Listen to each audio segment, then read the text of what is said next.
Friends, I have to say, welcome to the great Pendragon campaign, King Arthur Pendragon 5.2, episode 27. We are going to dodge the intro sequence I had prepared. You see, I wrote it a few days ago, but since I've shed my number one toxic negativity streamer phase for my meat and sarcasm phase, I am going to abandon the intro, which was titled, "Do the voices in my head know that they're talking about each other?" ?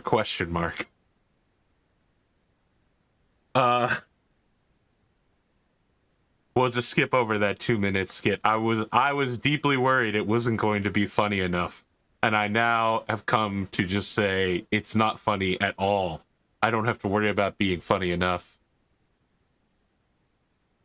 Here we are. Anyone have any announcements or intros they want to do before we hop into doing a bunch of spreadsheets? And a amuse-bouche, a prep, if you will. Just a little sip of something before we drink the bitter water of Excel. I think for us, it's none of us isn't the bitter water. Yeah, Okay. we're excited. This reminds me of Order of the Arrow shit, but let's just go ahead rather than delve down that road. There is no one here who needs a a solo scenario. I'm the one going through a solar scenario, but let's talk about experience rolls. I know you got those checks. Let's check the checks. Mm-hmm. Does anyone have any interesting checks? I have some checks in my personality traits. Mm-hmm. I got a vengeful. Close. I also have check vengeful. And just doesn't go up, but that's my high trait. So Crit. I believe you have to roll above. you have to roll above. Yeah. Above, Yeah, you have to fail basically. Yeah, you have to fail. Waste Listen. of a good crit. If my life was like Pendragon, my stats would be fucking incredible, is all I'm saying. I just need you to know that the person who Honor goes up. murdered a woman, an unarmed woman in nope. church, just got more just. Mm-hmm. Oh, it seems God hunting goes favors you, my child. Oh, you're now famous for your hunting. I am. I mean, I don't know that having a skill level of 16 grants you additional glory, but people will I now, believe so. they will All recognize. low rolls when I don't want them. Mm-hmm. Wow, Mm-hmm. that's rough, bud. Hey, Lance goes up. Nice, very good. That's what she said. That is my only. Well, let's see. And then, do you want us to do our manner improvement rolls right now for skills? I think so. I think that's the order. Yeah. Okay. Let's go ahead and get that out of the way. So I get to check for energetic. No. My.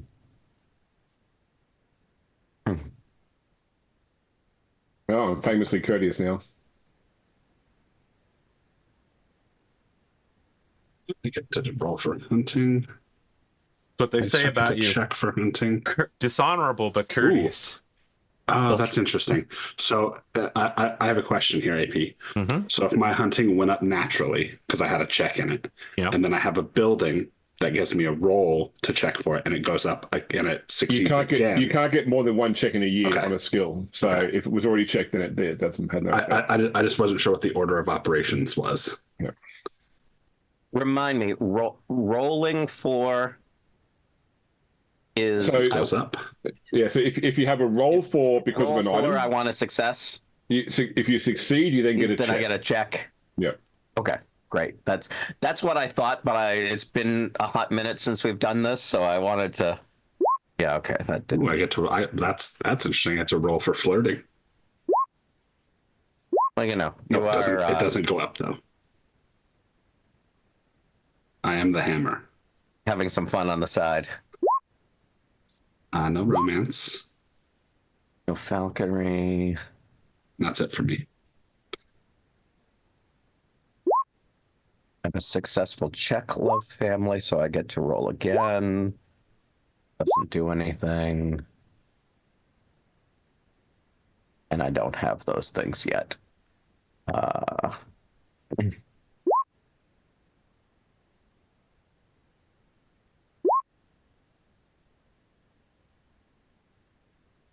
Okay, I have done all of my manner things. Not done yet.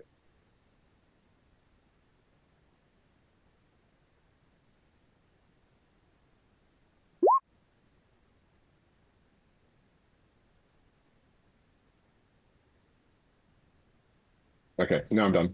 I've done all my rolls. Boone? Oh, no, I I roll haven't. for Oh, no, I haven't. aging. I'm also done Okay. with my experience rolls. Aging for everyone over the year of 35 years of age. Oh, Equal or over, yes? Or is it over? Every character of 35 years of age or more Yeah, so must it's roll. greater than equal. So Yes. this is my first year aging. Ooh. Yep. so you're gonna roll 2d6. I'm opening the book. Yes. So Page 129 in 5.2. it's You 129. want to roll average. You want to roll like in the middle. Twos and 12s very bad. Shoot for 7s, not 11s. Sevens, nothing. Very well. Thank my new god. The one true God. Okay, economic circumstances for which we turn partially to the Great Pendragon campaign, and also there's some part about your manners that ends up in this as well. Am I Yes. thinking that up?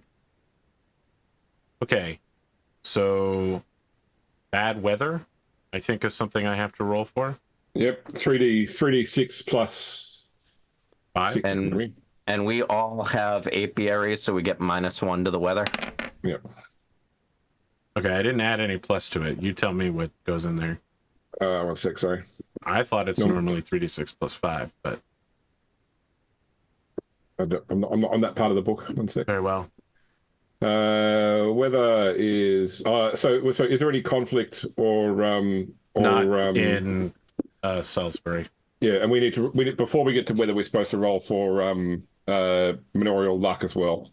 Okay. But the weather is 3d6 plus, why is this so poorly laid out? 3d6 plus 5. So And then 13 minus is the base. 1 will make this a 12. Yeah.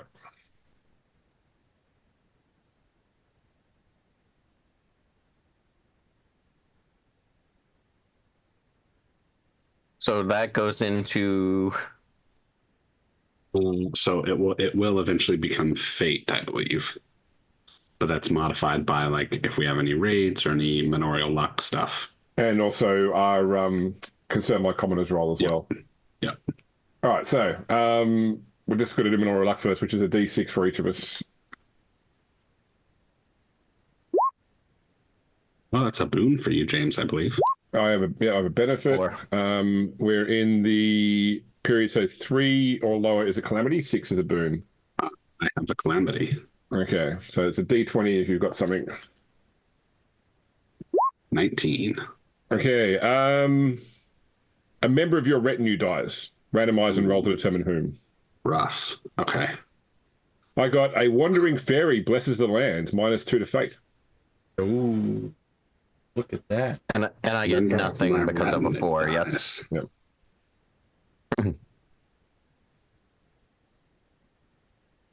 Well,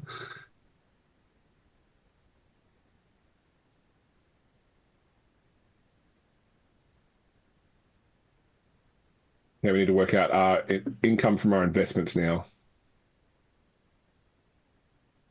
So this is the first year I've had a second manor. So do I just get An additional 10.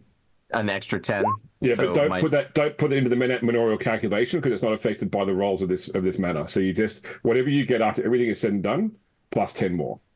Okay, so it doesn't go into my normal income. No, Blocks. only the part from Okay. this manor. Okay. All right, so investment income.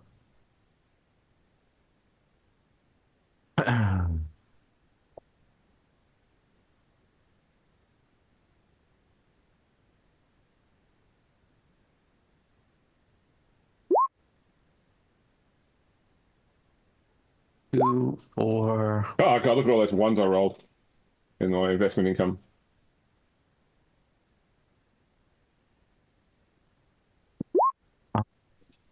Spoiler alert, by the way, it was four ones on 2D2s, a D3, and a D6.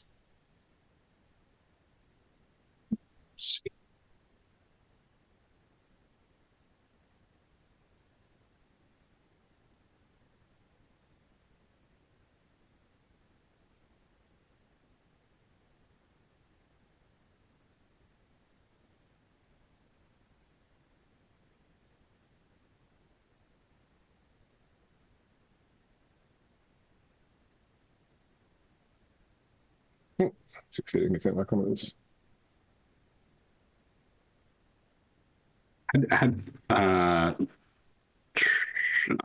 Should do it individually. 1, 3.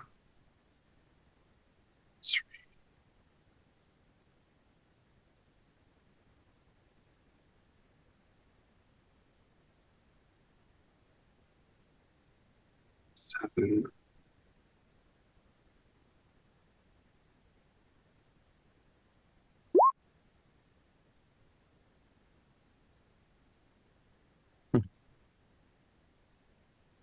And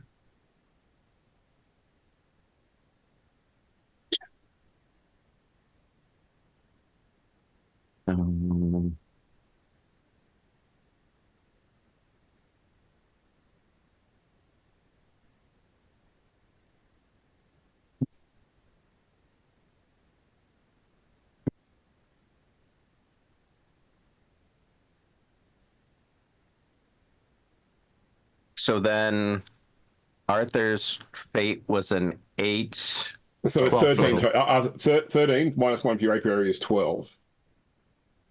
I mean, I thought he rolled an 8 for his. Right. Yeah, but it's plus 8 5. plus Plus 5. 5. Oh, 8 minus plus 1 5. for the Okay. apiary. Okay. So 12. 12 is my fate. Yeah, and then in the care column, you do a concern my commoners, and if you succeed, you put a 5 there. If you crit, you put a 10.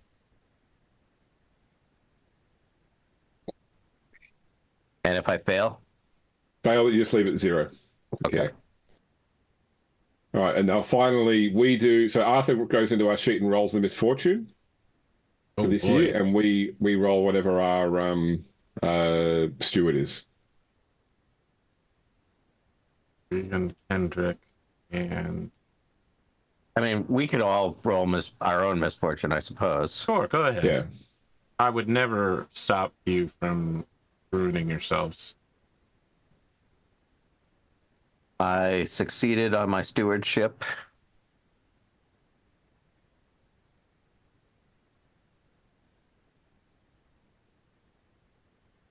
And I've succeeded on my misfortune. Okay, so success. Who got the higher dice roll out of those two? Misfortune. Then you have meager is your harvest result. Of course it is. My misfortune failed, and I succeeded my stewardship. Then good for you. Yep. Good for you and good for me.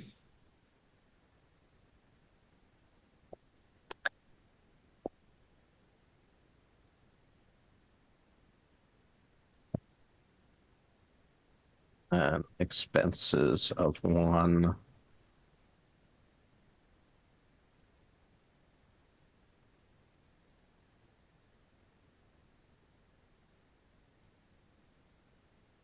Now do we roll to try to build new properties? Yes. And it's a build improvement. No, it's just a D20 roll, and on a 20, it's not built this year. There's a build improvement. There's a build improvement. Oh, okay, So I'm assuming okay. that's the same thing. Yep. Let's see what it does when you do it. Yeah. Yep, succeed. Oh, we also didn't check for population growth. That comes after. Oh, yeah, right. Well, yeah, because we're spending our money now. So, but the population growth will not affect this year, though. So, 2, 3, 4. Okay, so I have built my salt evaporator and Hermitage. I build the hall for the Order of the Axe. I built a palisade wall, a stone tower, a sentimental artwork of Ellen, and a Connie Garth. Amazing. One of those things is not like the other. I want to imagine that your sentimental artwork is constructed in the same way that artifacts are constructed in Dwarf Fortress. It's just you sitting at a workbench, looking longingly at things, occasionally muttering the word turtle shell to people. It menaces with spikes. I was just imagining like a person sitting at a table hammering something with a hammer, and then suddenly there's like a puff of smoke, and there's a portrait there. That's typical video game building stuff, isn't it? That sounds correct to me. Dwarf Fortress. All right, so then we need to do the population growth. So provide you've had at least 5 years of meager or better since your last population growth, you can test for it. Is that yes, it's on land record. Don't know what that means. Oh, I don't know what my threshold. Apparently, I didn't have my. I wonder how because I don't know how it's working out that on the. Yeah, because I believe for population growth in Book of Manor, You're rolling underneath the hundreds of your population, so you need to like Right. so we started at 500, so you Yeah. need to roll a 5 or less to get population Oh, growth. okay. Well, and then- So I guess I got population growth. okay, Well, so you have the chance of population growth. Okay. First off, so you need to take a census. so How do I do not have a chance. How do I take the census?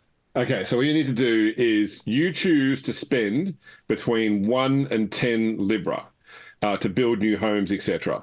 You then roll a d20, and the target number is twice the amount of gold you spend. So you can spend 10 Libra, and your population automatically grows, or anything less, there's a chance it won't.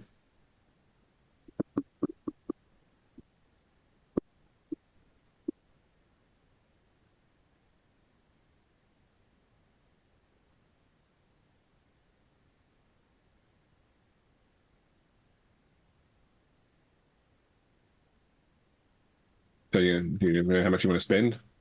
I'm looking to see how much free cash I have because I just spent a bunch. Yeah. I'm not gonna spend this year. Okay. So you still roll. Well, sorry. If you spend nothing, it will not go up because you roll That's effectively fine. again, take number 0. Now that means that next year you've got to do that 5 or less roll again. That's fine. Because okay. And there's a chance if the option exists for AP to say that because there's more people than resources, banditry occurs in your property, which adds D3 on the conflict roll table if you're using conflict for the next year. We don't need to have that banditry thing. I'm gonna mess you guys up enough otherwise. Otherwise.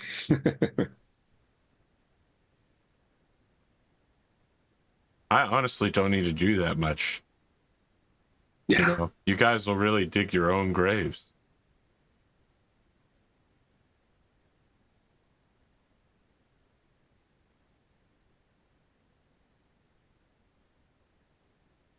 So I think that's it for the manorial stuff, other than just paying our regular costs.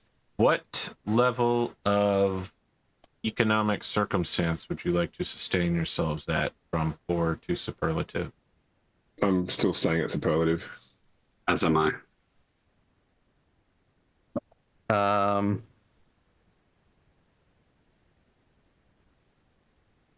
Superlative, I have to pay 4. 12. Well, sorry. 12. It's 6 more than your regular costs. 6 more than my regular costs. Okay. I can afford superlative this year. Okay. So that will give you a +1 on child survival, which is why child survival is no longer automatic. +5 to childbirth. There's some horse fate stuff. Let's go ahead and start making those rolls. I don't think anyone has a stable roll to make. No one has a special horse. No longer. Then nobody here is getting remarried. Do I have to, since given my adoption, I have to pretty much roll for every kid in the You family now line need now? to assemble all of those children, starting with your new heir who you've adopted, the 12-year-old from your uncle. Yeah, hold on 1 second. Let me Get Family Echo up. Got a lot of kids to worry about, man. All right. Everybody 1, dies. 2, 3, 4, 5, 6. So 7. And it's D20 rolls. Yes. D20, yep. Just don't roll it. If you what level you get superlative for you? It's Superlative. superlative. It's Yeah, it's a then 1 just is don't the roll only thing ones. that will. No ones. Okay. Yep. So it's all Also, good. do any children get sick? Yeah, anybody that has a 10 or less. will get Well, sick. it'd be a 9 or less because of the plus Sure, one. sure, But yeah. sure. A lot of kids get sick during the year, but okay. Is anyone trying for having children? Yes. Yes. Is Yes. anyone also acquiring a additional lover, concubine, etc., or having another pagan wife or something? No, just No. a very close friend. No. Just hey, No. look, if your wife is a very close friend, you're ahistorically romantic about that. Well, that's the thing. It's like I'm treating this as in Wayne's commitment to Kunaware is like, he married to have a family. Someone he'd never really sort of romanced or anything. Romance wasn't his thing back then. So they are just like a political couple. Yeah. Yeah. I've seen any show about the Tudors ever. Yes. What's the modifier for Rich for having children? I believe it is a +5. All right, so that was a 25 for me then. So It's a- kid born. It is a +3 on childbirth. All right, Plus it's 3. 23 plus kid born. James has twins. Or sorry, Gwgan has twins. It's a +3. Boy to girl. I was gonna say, is it? Their names, Aqua and Ruby. Sorry, is it? Evans is boy, I believe. Yep, even as a boy. Odd Odds is as girl. female. So another girl. I have a son. My 1, 2, 3, 4, 5th son. A child. Oh, you have more than 5 sons, my friend. Okay, what You just That I don't know know of. about the other one yet.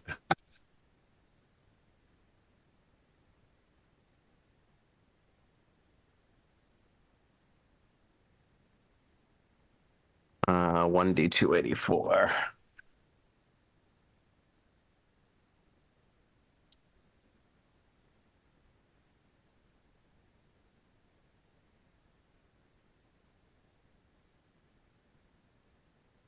Here, Dwin.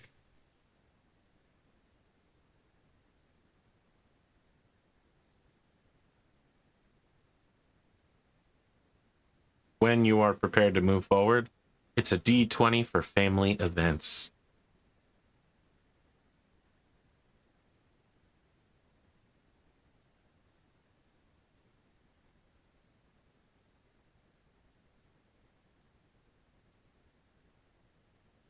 My boy's name is Siensen. Marriage in the family. Shenkin. Yeah. Select one of your extended family members to get married.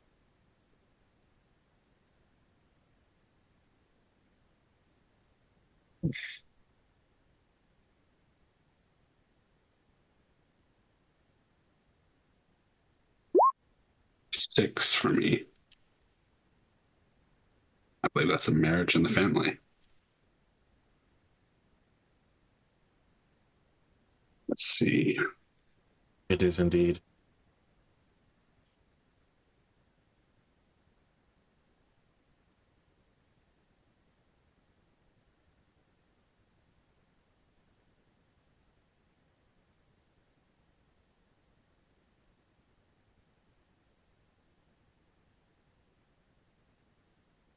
Why can't I find the link to the girl's name generator now? I'll put it in an R. Jeez. I just need to load Discord on the other computer. 1 second. It I needs to think update. Kendric arranges a marriage for Sir Maldwin, as he was knighted this year. Is he balding about it? I don't know. Maybe. Low hanging fruit for me. Low hanging fruit. I'm gonna probably say that the youngest of the dames gets married. I also had a Another marriage. family marriage. James. Jeez Louise. Who's the youngest? Fawn? Yeah, I think it's Fawn. I'm probably going to need an updated family chart in like a year or two. Maybe at 500, I'll want to take a look again. Just to start arranging things. Since he is part of my family, can I have Hayden get married? Yeah, sure. We like that. What is it the kids say nowadays? We love that for him? We do love that for him. We do love that for him. I would like you to roll a d20 plus 1. See how good of a marriage he gets on the random marriage table. It's not great. Is that a 7? It's a 7. He gets married to a daughter of a squire, which brings him 10 glory and 3 dowry. It's pretty much the worst possible option you could get. Even marrying a commoner would have got him more money. But he married for love. I'm assuming I'm doing the same for. You can if you want to. I'm not going to force you to that. I'm doing it for Hayden because he is a player knight that we see quite often. You know, he's part of the Order of the Axe. You want to do that for fun, I'm not going to stop you. Or the. She's been a knight for a while, though, so you can add much more. How many years has she been a knight? She's 37, so. Okay, well, she can add a plus 17 to this. Sorry, plus 16 to this.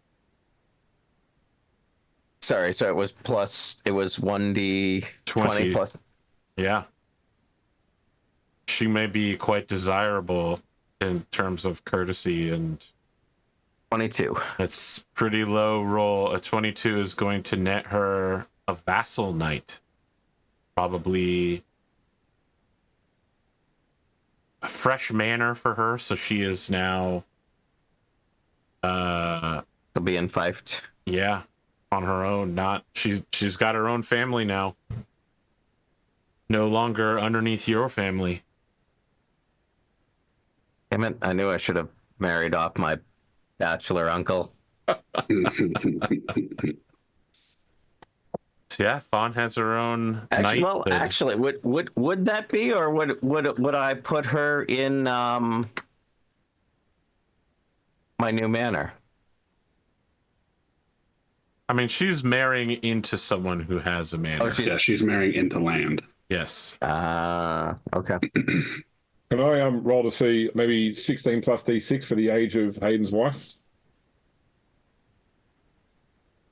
Yes. Or let's say 17. I was working That's through probably that, better. and I was like, did you say D16? That would be bad. Hold on, wait a second. What do you got? 18 years old. Very What well. would I do? Like 20 plus D12?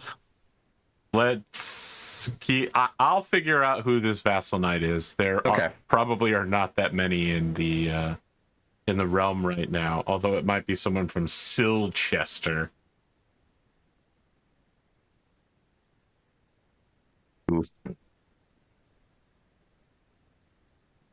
I mean, the problem is that Hayden has a son who he has legitimized, which means that anyone marrying into his family, their children won't necessarily be heirs. So I can see why he didn't do that well in the marriage lottery. For sure. But he married for love, and it's cool with the phrase. Yeah.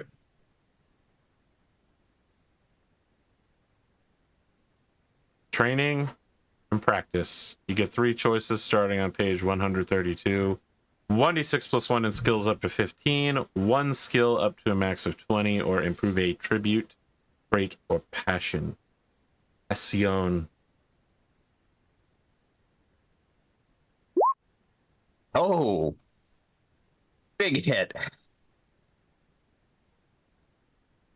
And per my deal, if I do 1d6 plus 1, I can only do to max 15. Okay, so I'm going to dump 3 of those points into intrigue.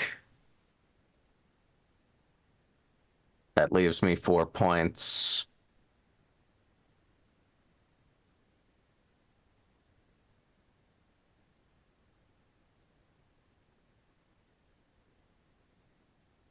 I'm going to put 2 into battle.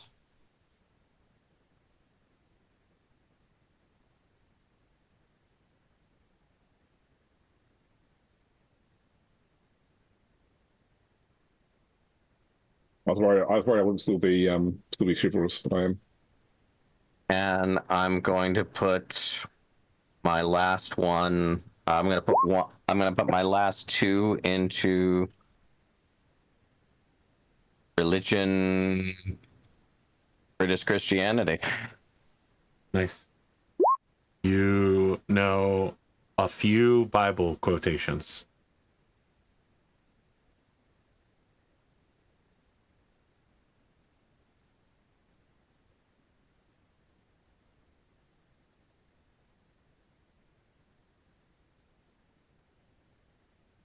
I'm gonna put my courtesy up to a 15.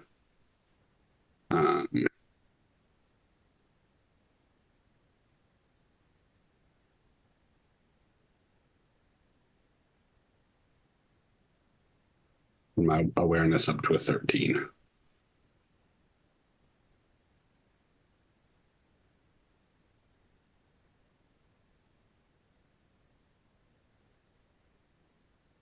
I think it's glory now. Yes.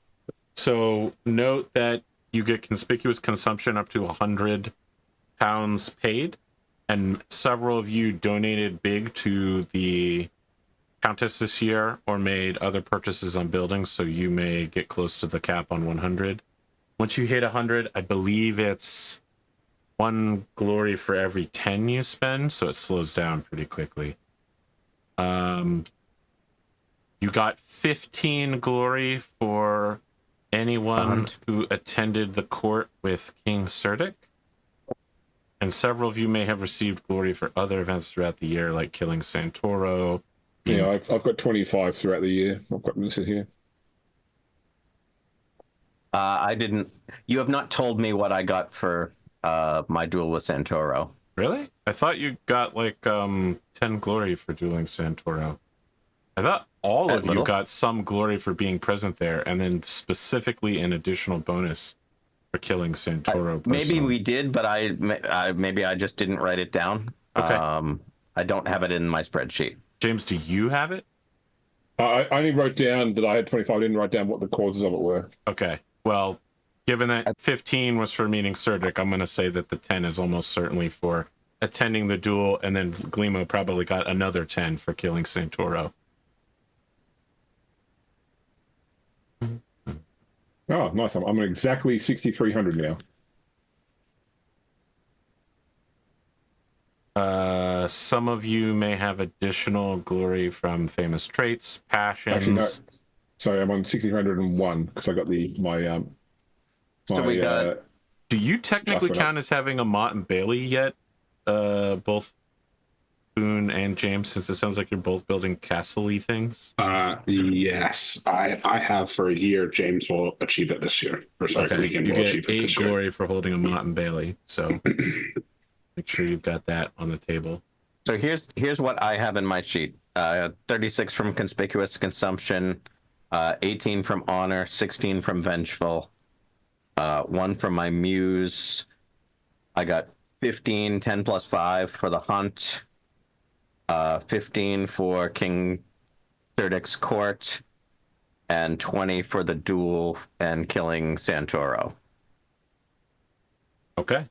Does that match with everybody else? I'm sorry, I wasn't listening. I was reading my notes. So the hunt, 15 from the hunt, 15 from King Cerdic, Yep. and 20 from the duel. Yeah, I mean the 15 and 15 match my notes. I didn't write down the 20 from the duel because I went. Well, mad. I got 20 and you guys got 10. Okay.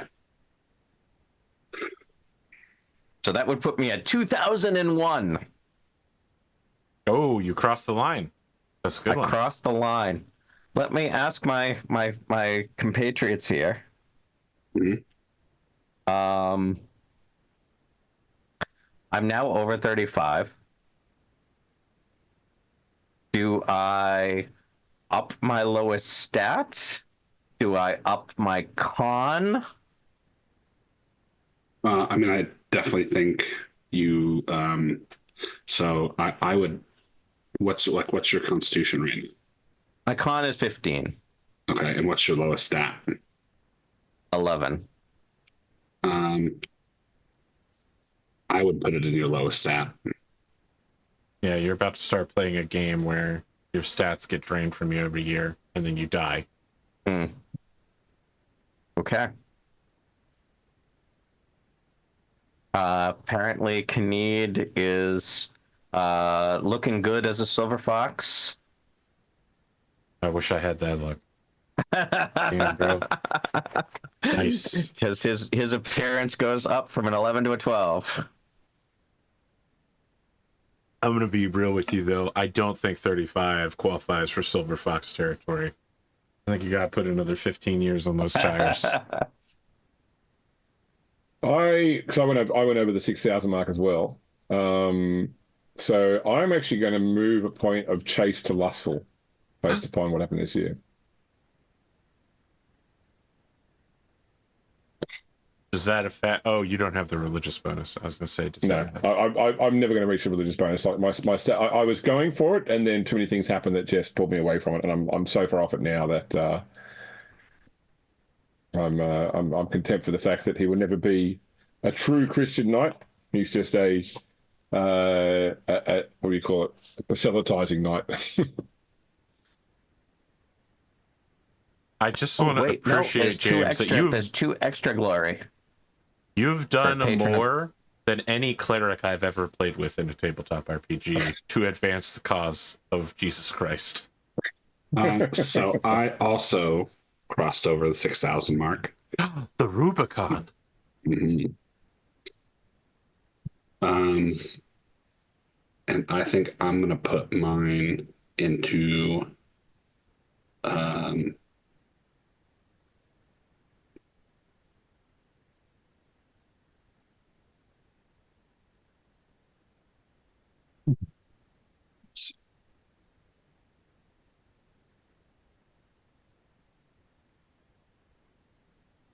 my unconscious threshold would go up.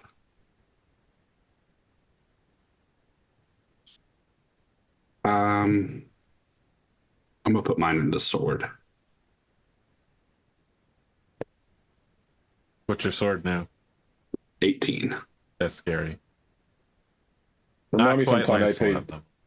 to tell you the story of when I played an evil cleric in a D&D campaign. It's not safe for we don't want to get demonetized.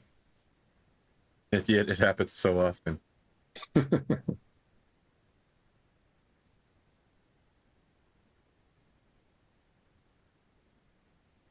Are we ready to move on to the year 497? I think we're pretty good. Indeed. As you travel to the Countess Ellen's court in Sarum, you hear word that Prince Kendric of these southern but also westernly Saxons, or Goesi, it's very confusing, will be present, and Aethling Aesquine of the Essexian Saxons will be there.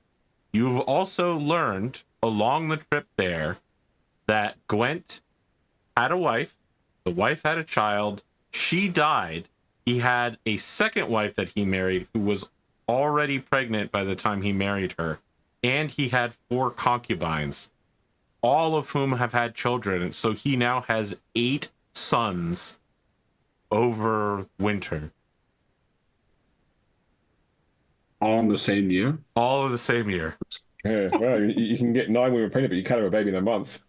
But apparently that didn't stop him. He got 6 women pregnant, and he had 8 babies in 3 months.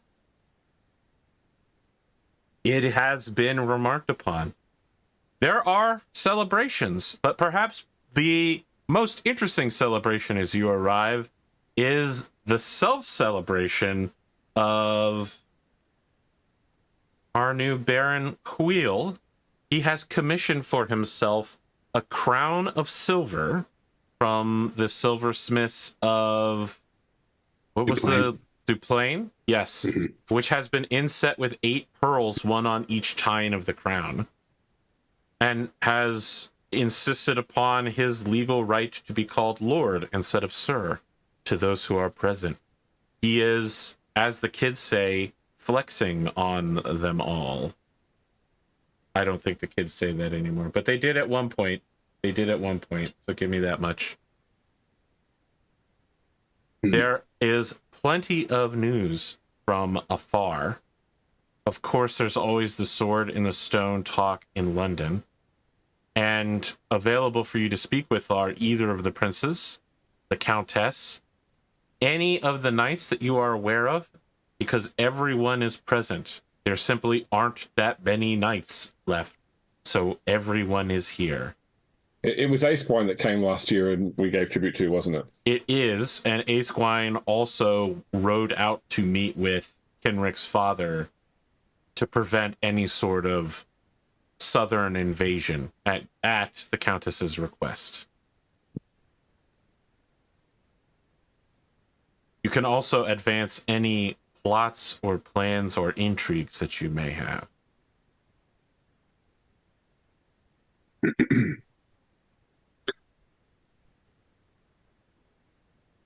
Now, I want to remind you, you also openly plotted to have a cattle raid into Sussexian. Oh boy, that was Sussexian lands this year. You did it last year openly at Christmas while a Saxon representative was present. Don't me. You didn't make an intrigue roll or anything. You were openly talking about it. There's no Saxon representative at Christmas Court. There was a representative from what's his name? From the Aethelings. I will let you retroactively make an intrigue roll if you would like to. Sure. Keep this raid on the DL. This will also represent them not noticing a gathering of forces. See how this goes. No. All right, so as you enter, the Atheling Aesquine sees you enter and comes over and slaps you on the shoulder, and he's just like, "Ah, the Sussexians! I love it! Go ahead, take a piece of them!" He puts 2 hands on your shoulders and shakes you. Then he moves behind you and starts massaging your shoulders, and he just says, "Listen, if you want to come down through Kent, we'll give you safe passage through Essexian lands. Take them by surprise from the east." That is a interesting proposal. To the Knights of Salisbury, he says, raising a drink and then wandering around the hall. Okay. Our breakfast at Tiffany's. They are here. Yes. They are singing a song about, it's slightly blasphemous. It's about how nothing is better, not fortunes, not faith, than getting drunk and wasting your time. It is being well received by the local people.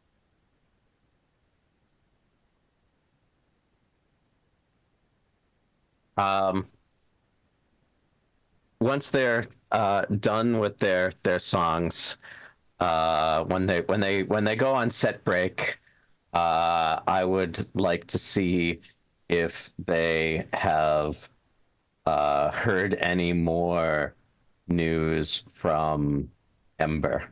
Now, you still have them on payroll, right? Yes. Okay, so you catch them while they are preparing a new song that they are working on. It's about a fictional king named Charles and about how he controls the land. It's called Charles in Charge, and they're doing like a barbershop quartet. Charles in Charge of our days. Yes, that is a Blanks reference. Wow.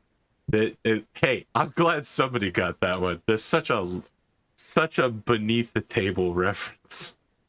It just makes me think of Scrubs. It is. That's Yes, the name of the real the name of band Ted's from band. Scrubs that did Yeah. that. Ted's band.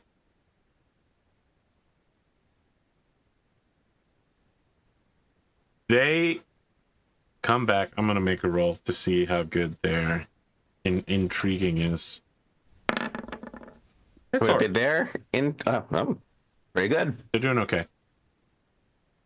They come back to you. You can see that they're exchanging. Well, they probably can't read, so they aren't exchanging notes, but they're exchanging ideas with each other. The leader of the group sits down with you and pulls out a pipe and begins smoking and says, "My lord, I bring word from very far away of the intrigues of the land, but tell me, have you heard that a ferry has passed through Salisbury and has been blessing local houses?" I have not heard this. It is said that it has been passed along through the houses of Gwgan, Gwent, and Dame Modron. Long has it been since fairies have wandered these lands, but perhaps with the death of the king, protections against the dark forces are waning. And he takes a massive inward puff. What, two of these gentlemen are brothers of my house, and I've not heard anything. What makes you think that a fairy has blessed them? It is what the common people say. Interesting. The land grows green and their riches are bountiful. Their horses are born with no breaks in the legs, things like that. I will tell you this. After the death of the priest of Ember, it is said that a Frenchman is coming, Hubert of Paris, and he intends to shake the foundations of the earth with the Christian faith. I would be wary of him indeed. And I have heard that this year during the summer, Sir Ufo of Silchester intends to come to see his bride-to-be, and perhaps, it is said, announce a tournament in Salisbury next year.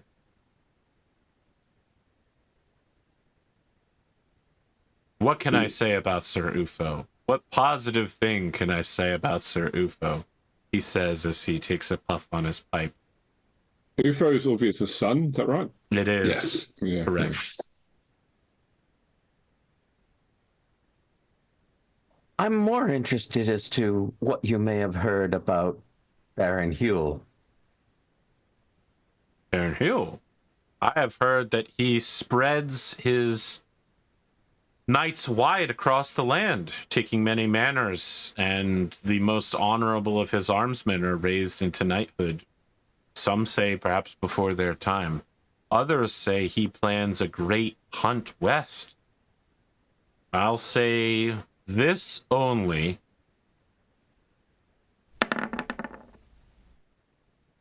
I believe it.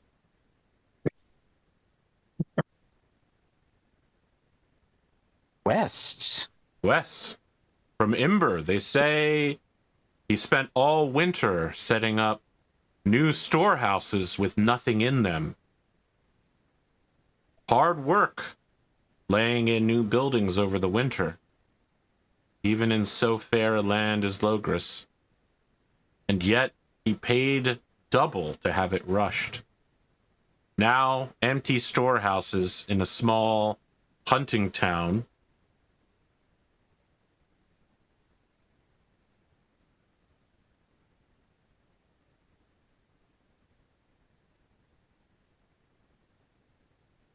Well, I thank you for your information. This was most helpful. Okay. You And sent I- him some coins for his work. I was gonna say, yeah, I flip him a Libra for his troubles. Okay. He says, wow. I think I could write a song about this. He looks over at Gwent and says, Toss a coin to your castle, man. Oh, Valley of Salisbury. Now, we'll work on it. We'll get this down.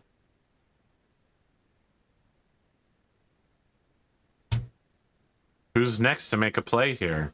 News, gossip, meeting with the princess, meeting with the countess, meeting with anyone that you'd like to conspire or cavort with.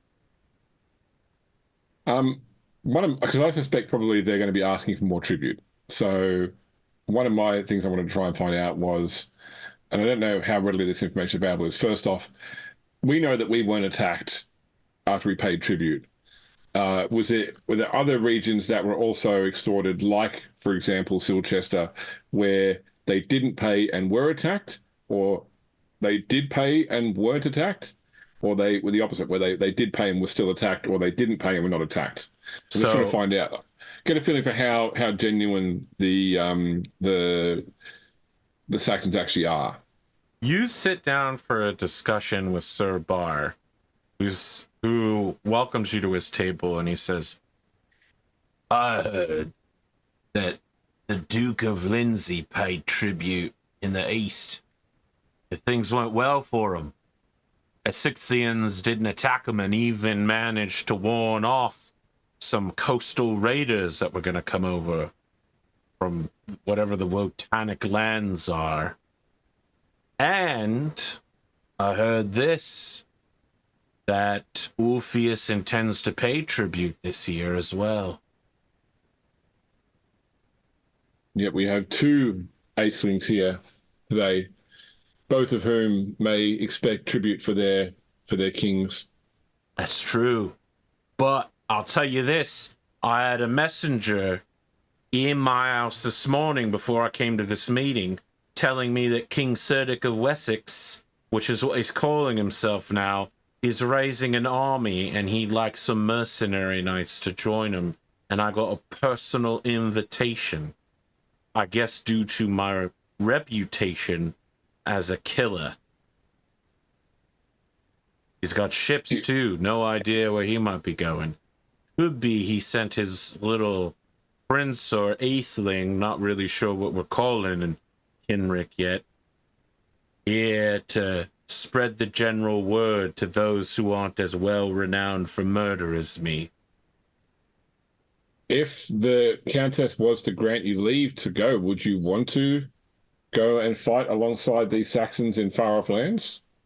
My father wasn't killed by no Guessi, and my grandfather had no beef with them either. I don't know about far-off lands. Somewhere out there's a drummer outside who begins playing Over the Hills and Far Away. I mean, if they're looking to use ships, then either they plan to raid further along the British coast, or they plan to return to the continent, or perhaps to Ireland. Well, there's certainly no problem with raiding the Irish, he says as he goes for, a toast with you. Yep. Oh, I have to tell you, money's tight everywhere. Money's tight. Got kids to raise, mouths to feed. I hear that you and your Order of the Axe, everybody but Hayden's rolling in cash, but it's not the same for me. Are you hard up, sir? Oh, no, hardly, but I... Truly, sir, you are a superlative knight, as are your fellows, and I live like the 1% that I am. I am a landed knight, but I do not live like you. Even the Baron Will does not live like you. Is he married, by the way? Is Sir Bar married? Yeah. He is not. Okay. Well, Sir Bard, I myself try to live as Jesus taught, that no man of greatness can surround themselves in wealth. But I also have a family who many harsh winters have taxed in the past. I want to see them flourish, even if I choose to dress in hard spun. But let me invite you, if you wish, at Christmas to come and sup at my family's table. Enjoy the bounty that we have been blessed with. If you are obviously in Logos at the time. I appreciate that invitation. I will reconsider it as the time comes around. As I mentioned, I do have my own family's affairs to look after around the time. Got plenty of little ones of my own running around. Oh, then you've been equally blessed. Yeah, blessings. That's what Jesus called them. Been doing a lot of blessing lately.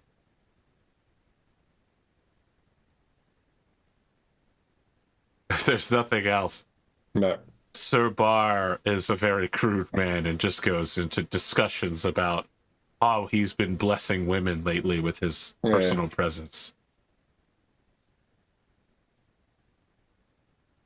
Well, Spoon, we roll around to you. I think Sir Kendric is going to try and collect some news. Some news, I see. Is there anyone in particular, or you're just going out into... I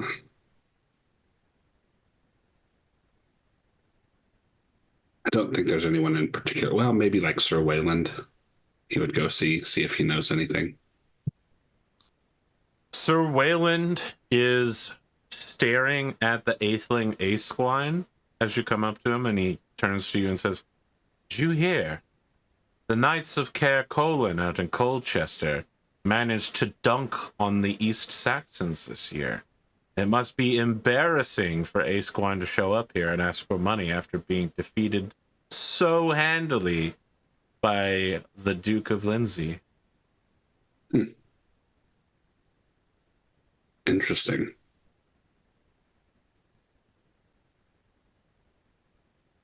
It is curious that he would ask for tribute after such a defeat. And yet, his forces are still strong. One battle does not an army define. That's true. Well, did you hear about the Collegium? I did not. 9 legates left, and they couldn't agree on anything. Really thought Ulfius was going to bring them together, but they don't even have enough to have an agreement on who is king. Yeah, I guess that's it. There will never be think... another High King. That's what I, Sir Wayland, say. We're done in that regard. Any man could be a king now. Have you heard about the sword? The Miracle of London. Yes, I have heard of it. And yet, no one has managed to withdraw it. And should my memory deceive me, I see no 3-year-old babies crawling up in swaddling clothes and ripping it out of the stone quite yet. So even if that rogue prince you lost were to be real and alive, he would not have the strength to withdraw the mighty blade. True. We'll be on our own for some time, I believe. Well, wink.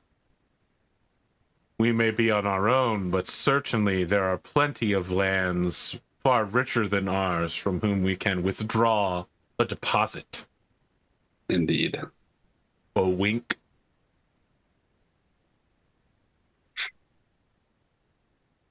I think that's it for this one. Okay. Glimo, back to you. So, Kyned wants to get more information, but just in case he gets a knife in the ribs while You're so paranoid. getting Glimo. it, he is going to he is going to grab Kendric and let him know what he has learned so far, so that this information is not lost should I fumble my next couple rolls. Expect that you could die. Could happen. Okay. And that's the Baron Huel is playing like a great hunt. I mean, also, I tell you that I heard that, a fairy blessed, Gwgan and Gwent's and, we'll have a good laugh about that. But I tell you about, Hubert of France that we already kind of knew about, that UFO of Silchester is going to be coming and announcing a tournament. But the thing that I know you're most interested in is that Huel is raising armsmen to knights before they're ready, has rushed to build storehouses all winter long and now has several empty and is planning a great hunt west. Okay. Then I would like to try to validate this information on my own. I'm assuming that would be an intrigue roll. What specific information are you looking to validate? That Huel is planning, that he rushed building storehouses all winter long and is planning a great hunt west. I think if you're asking around, there's no need to make an intrigue roll. Okay. That shows up.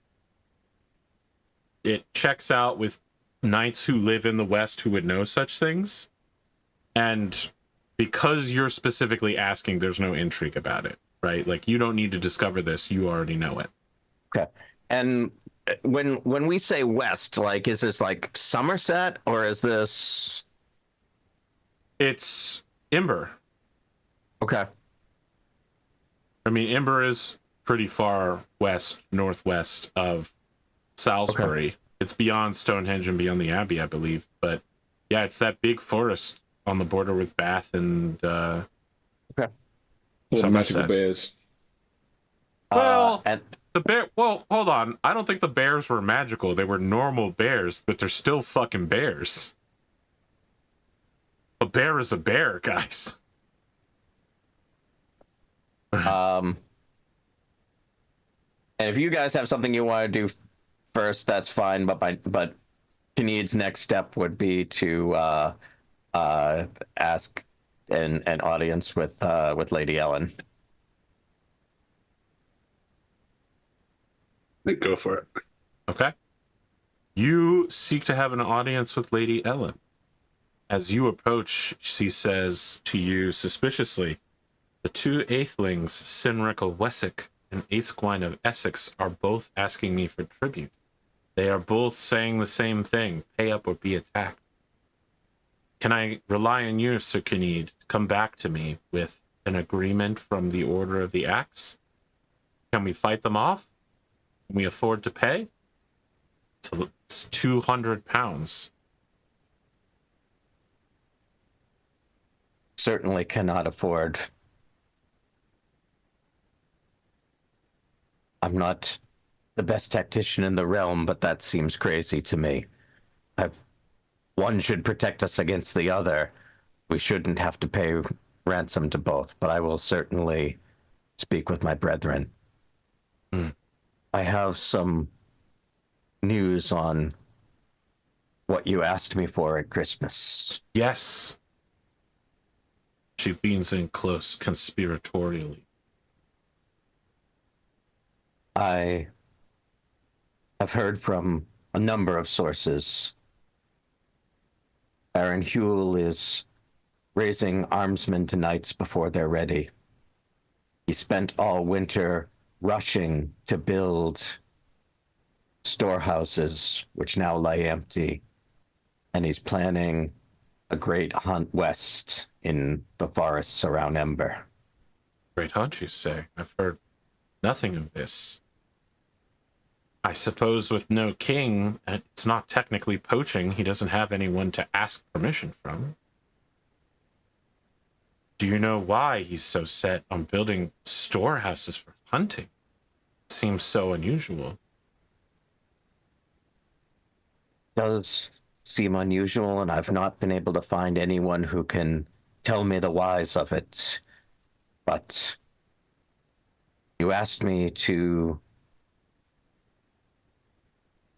see if there was reason to be suspicious of him, and especially if he's not told you, his liege, of any of this, then yes, milady, I believe you need to be cautious. It is unusual, but he does not need to ask me for permission for some of these things.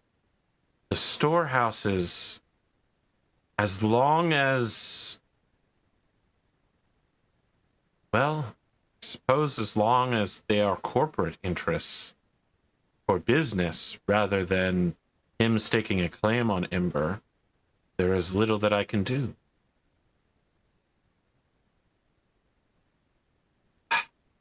I had thought to make him a seneschal. I must replenish the court officers of this land. I would worry that if he's not sharing his plans with you as his liege, then giving him more power may be putting your own feet to the fire. Very well. I'll hold off. Please speak with the other members of your order. I would have their answer sooner rather than later. As you will, milady. As you turn and walk away, some emo Stargate Atlantis style music plays as we cut to break.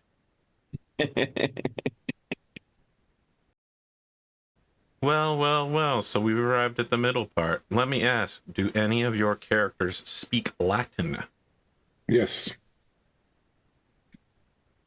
Someone arrives wearing decidedly Roman garb and begins delivering a message loudly over everyone else. For the rest of you, the only thing you understand are the proper nouns Yennefer, Hispaniola, and something about a house in Spain. Gwgan, what you hear is an announcement that a young woman of high status from the house of Lopez in Hispaniola, which is central Spain, is intending on a visit later this year in search of a husband, and has heard of the great valor of Salisbury Knights, and is requesting that any who are honorable, just, and available be there to meet her in the southern ports to escort her to Sarum. It sounds like Hayden jumped the gun.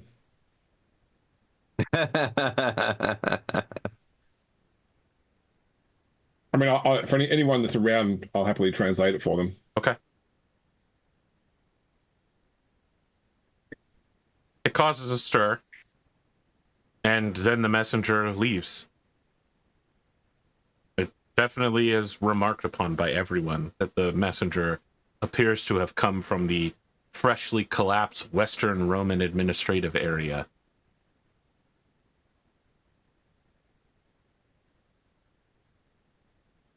Interesting. All right, well, I think we need to get together and have a chat, don't we? I think so. Yes. As you are gathering up to have your chat, you can see that Hayden and Gwent are having a discussion where Gwent is like, you have to understand, the King of Cornwall is not the same thing as the Duke of Cornwall. The Kingdom of Cornwall doesn't include the Duchy of Cornwall. And the Duke of Cornwall, who is dead and has not been replaced, was also the King of Brittany, but because he only had daughters, and now his daughters were brought under the aegis of the Pendragons and were remarried, including to someone from the northern north who we're not even going to talk about, and who is definitely not King of England. King Idris of Cornwall has inherited the Kingdom of Brittany from the Duchy of Cornwall. And Hayden is just like, I don't understand. Gwent turns and nods to all of you as you come over. Hayden is sweating. He looks like he's got the meat sweats from eating a lot of fine, rich meats here, and also confusion from the situation in Cornwall. The Cornwallish situation, I should say. Brothers, we congratulations, must Order. Hayden? speak of some matters of some import. Hayden preens himself. Thank you. Cousin? Uncle? What should I call you? Cousin. Cousin. You as well, Sir Gwent. I hear you're a father several times over now. I've heard some men question how I have the strength to fight the witches. Are you fighting them? Sir, are you impugning upon the honor of the women of my court? Was just a jest, Sir Gwent. Where I come from, we settle those matters with a game of cards. Perhaps another time, gentlemen, for there are urgent matters at hand. Of course. The most urgent of which, Countess Ellen tells me that both of the Eightlings want to extort us for protection this year. It would be 200 Libra total. So 200 Libra between the two, not each. 200 between the two. I mean, I was hard pressed to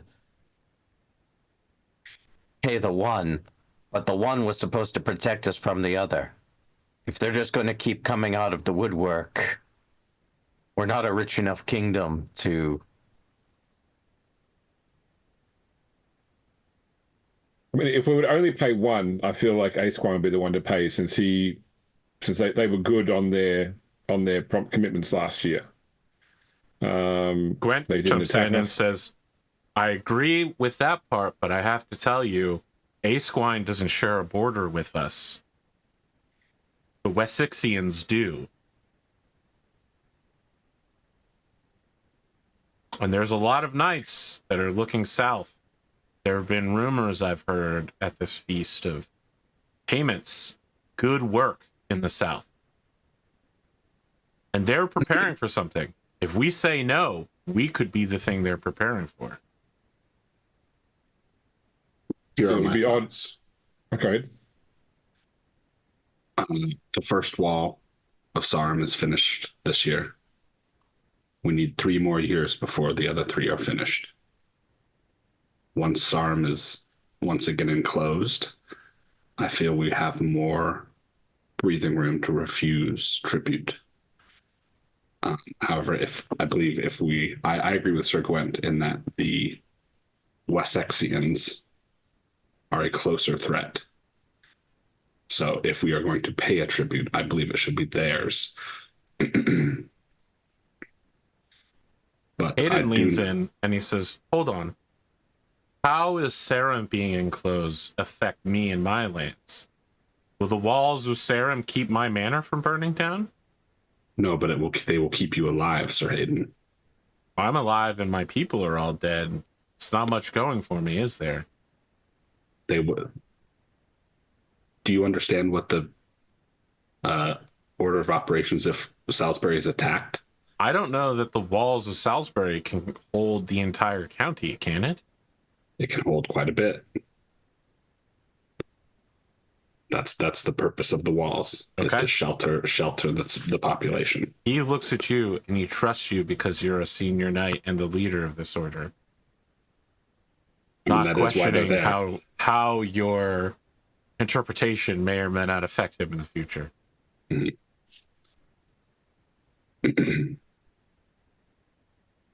So the Essexians have to march across Silchester to attack us. If they're going to attack us if we don't pay tribute. In which case, Duplain and my lands will be the first ones hit. So I think we should pay both. Well, you're I think assuming that- they would attack from the east. What if they marched from the north through Barren Hills lands? You meant through Radishan and Marlborough? Yeah, why not? Why only attack from the east? It's a I long have way to to tell walk. you, it's a lot easier to get into Salisbury from the north than it is through the locks at Duplain. That tower over the river is impressive. Well, and there's the dike in the north. The natural, not There's a necessarily lot of fortification, open but- land in the north you can walk through. Well, Especially if you don't have a supply train behind you like the Saxons do. If you're just looking to raid off the land, a lot of ways to leak into Salisbury. You don't have to And feed there's- horses. and there's many lands between here and Essex. That's true. But you'd be surprised what people would do for spite. You're not wrong. I think that I certainly agree that if we can, we buy the most safety for Sarum by paying both, but that's all irrelevant if we don't have the funds in Sarum to cover both. I know that this order can't cover £200, which either means we need to see what the other Knights of Salisbury can come up with, or we need to negotiate, or we need to decide if we can't pay both, which do we pay? Well, the brunt of the payment will land upon the Countess and the county. I know that we had trouble raising the 100 last year, and there was a lot of grumbling amongst the Knights of Salisbury. I mean, the only thing there would I say is we've now had proof that they are good to their word to an extent, because there were those, I'm sure, who didn't want to pay last year for feeling that we would be betrayed anyway.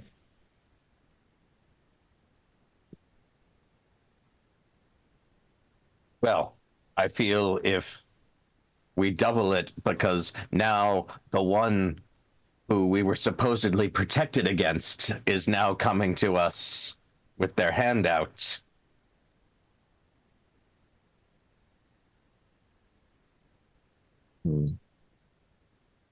I mean, we don't have much of an idea for how they feel about each other, do we? Because, I mean, that this could be all, a ruse. Effectively one could have threatened us while the other then proved their worth. It's hard to know for sure. Well, they don't seem to be friendly with the Could South any of us- Saxons. Make either a battle or intrigue or some other role to try and figure out if they're conspiring together against us. It would be an intrigue roll. I'll let one person make the roll. Can I add Loyalty Lord to this? No. Okay. I will let you add Hatred Saxons to this. But that's a separate passion, though. Oh, it's a passion. Yes. Yeah, it's a passion. Yeah, both are Yeah. passions, I guys. think Hatred Saxons as a passion could be used for this if you wanted to. Why not? Well, because failure could have consequences. Not It's a- bad consequences. It's not a but... famous one, so there's no unless, Well, unless I... Glimo, back in the day before 5.2 and the Yes. 6.0 rules, the failure of a passion was a lot more serious. A non-famous passion in the current rule set. 6.0, yes. Yes. Back when men were men. Hey, I didn't go through that speech.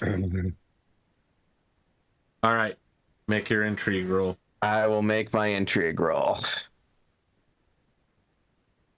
Success. Now look, your deal with the Atheling Acequine predates the arrival of the Goesi tribe. All right?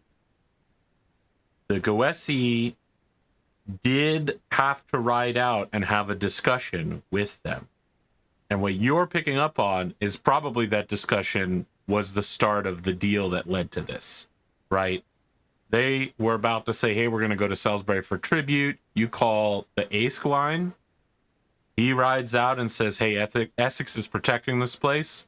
And King Cerdic goes, "That's a pretty solid racket. I'd like to get in on that."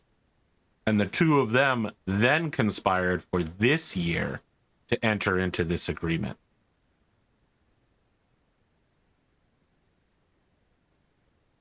So, not a deception in the past, but they are not attempting to hide in the present that their previous disagreement and march on each other has led now to a situation where they're like, "Hey, you're gonna have to pay at least one of us, Yeah, and it would be also better means if that- you paid both of us." and it That's a means that real if we- nice castle you've got there. If we don't pay one, then the likelihood of the other defending against that one, they'll come up with reasons why they can't, basically, because they'll if they reach an accord. Esquine, I want to be very clear here. You're on a 2 intrigue.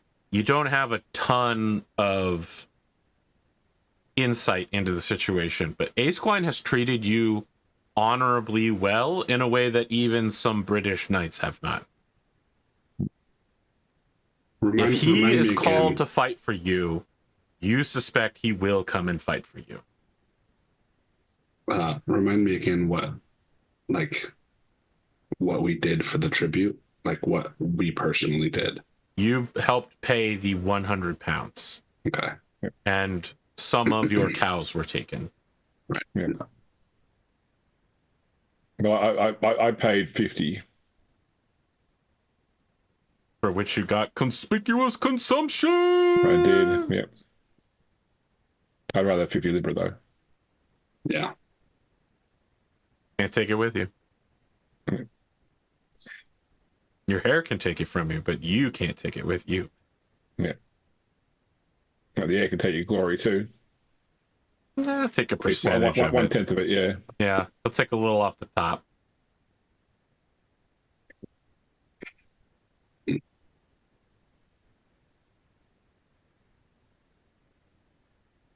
So do we need to work out how much we, as the Order, can afford to contribute towards this matter for Salisbury? Yes, Gentlemen, I believe so. I'm not flush this year. Mhm. I don't know.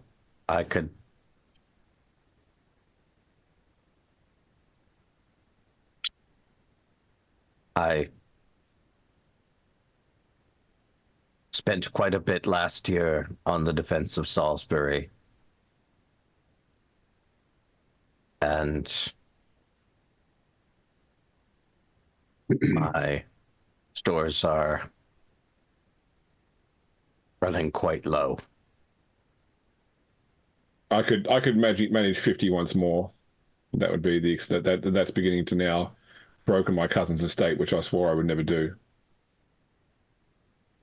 I had hoped to raise another knight this year, but I could do 30. So between Sir Gwgan and I, we almost pay the ransom. Well, no, that we pay half because it's 200. Well, we almost pay one of them. Yeah. It would hurt, but I could put up 10. But I think you're feel better like off keeping the it Order of the circulated. Axe should not be paying the ransom of the entire kingdom of Salisbury either.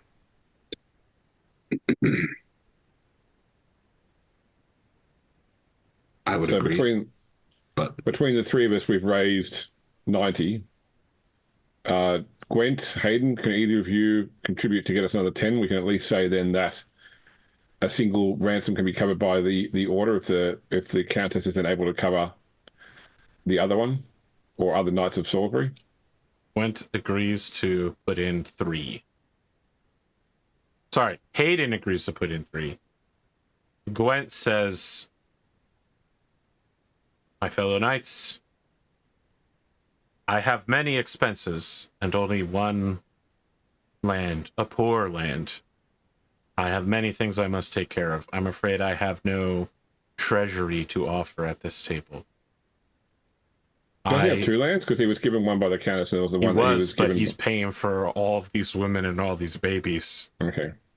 Yeah, he's got like 5 kept women. He has a wife and 4 kept. Well, He did have 5 kept women. Now he only has 4 kept women, and one of them is his new wife. Okay.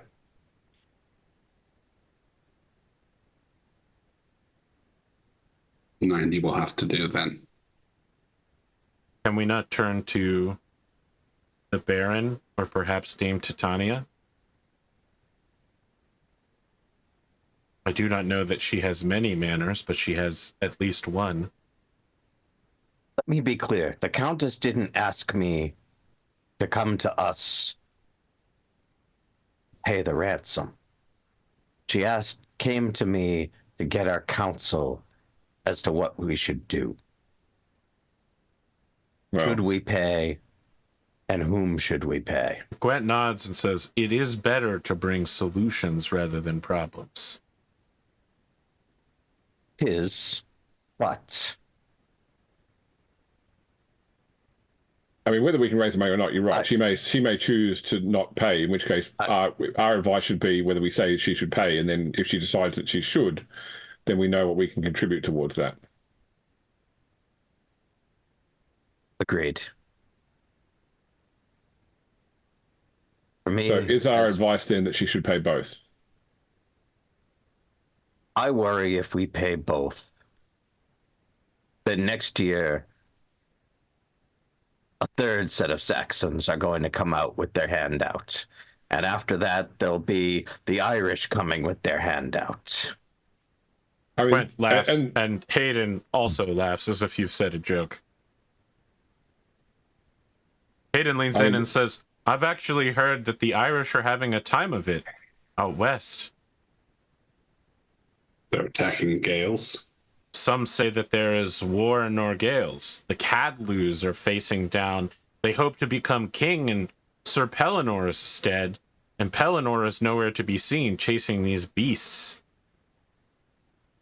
But the Irish are also attacking the Cadlus, and so it is now a 3-way battle. What seems that we don't have to worry about the Irish.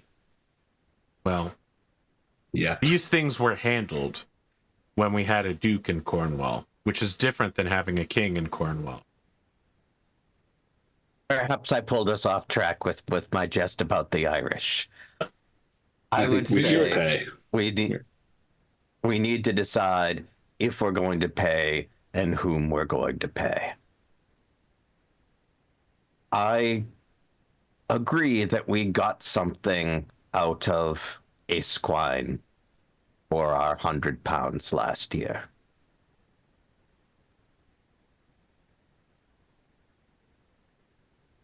I also acknowledge that 1 year was not enough time to rebuild Salisbury.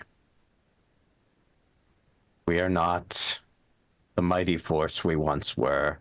And if it is true that even Silchester is going to pay Esquine this year, then we probably should again. But for us to just give £100 to anyone with their handout, well then what's the use of the £100 we're paying? It's not anyone with their handout. It's anyone with their handout and an army behind them that could kill us.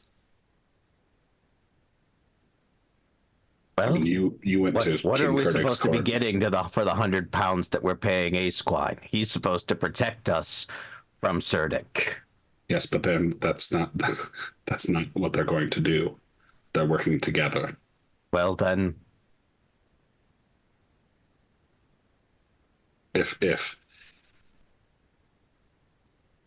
2 men come up to you and say, pay each of us £10 or we stab you, are you going to pay one and let the other one stab you?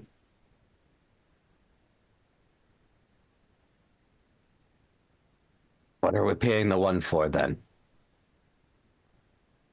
I mean, At some point we just should become stop we thinking just of them become as a separate a entity. juicy purse. Like they're like right now they're the same. They're the same person. Yeah, they're an army twice the size as they were last year, asking for twice as much. Yeah. Like thinking of them as separate entities right now is not So we should just think of it as they're asking for 200 this year. Until there's some sort of I doubt they will stay friends forever. The Saxons are fractious. Eventually someone will offend someone and they'll, have bad blood, which we can then exploit. But for now, they're the same people asking for 200. What do you counsel we tell the Countess then? That we pay the 200?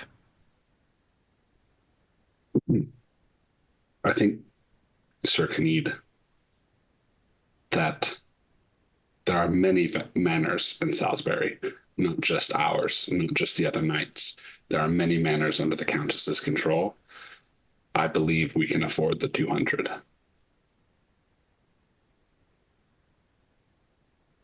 Especially if we can wheedle some out of Lord Hewell. Well, that's the other less urgent bit of business.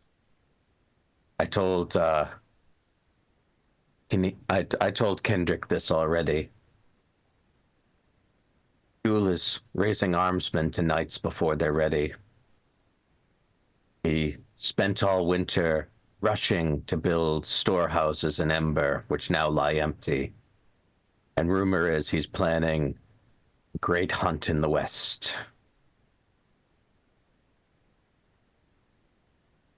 The Countess has heard none of this before me telling her moments ago. Oh, also, Gwgan and Gwent, apparently a fairy visited your lands over the winter. I heard as much from the small folk. My cousin's family. So, just to be clear, my grandfather made the decision to make our family a Christian family.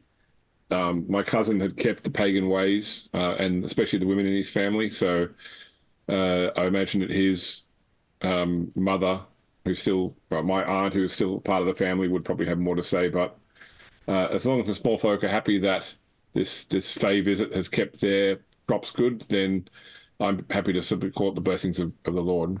But I had heard these rumors. Yes, we captured the fairy and sacrificed it in the ancient ways to the forest for protection. He pulls off a piece of chicken and eats it.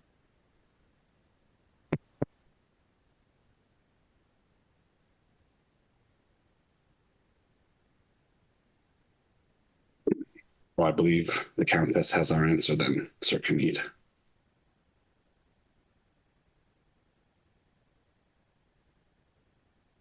Should follow your ways, but I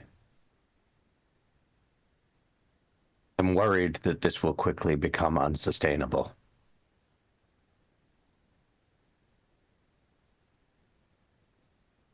The future is full of problems. I also worry what this means for your cattle raid. We'll be raiding Sussex, not Essex or Wessex. There are 3 kings. Very well. Yeah, I mean, whether or not we raid will probably depend upon what the decision of the Countess is regarding who we pay tribute to. Because if we run the risk that if we leave the county to raid and we have not paid a tribute, then if they do make good on their threats, then there'll be no knights here to protect Salisbury. I hadn't planned on taking everyone, but yes, I see your point. Well, I guess let's go see the Countess. Okay. You go to see the Countess. What do you have to say to her?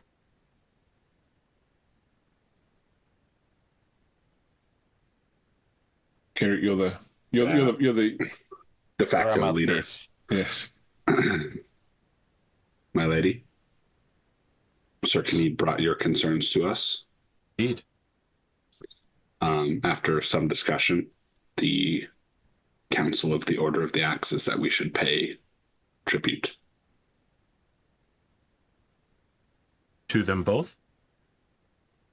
Yes. Very well. Privately, I must ask, you have any contributions to hand over? I will also speak with Baron Huel and Dame Titania as they command the largest contingents of knights. The Order of the Axe can supply 90 pounds. When you say that, Hayden goes, 93 pounds. 93 pounds. 93 pounds. 93 pounds, yes. She looks relieved, because that is a massive sum for this moment. It is a big deal for her. She says, that gets us a long way there.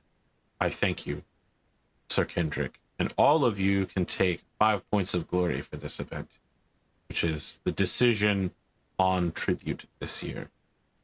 And of course, you should mark down glory for conspicuous consumption. As she dismisses you, you become aware of talk throughout the room that Dame Titania has been declared a champion of the heathen religions. That her connection, supposed connection to an Irish goddess of sovereignty has finally fully manifested in a magical protection for her.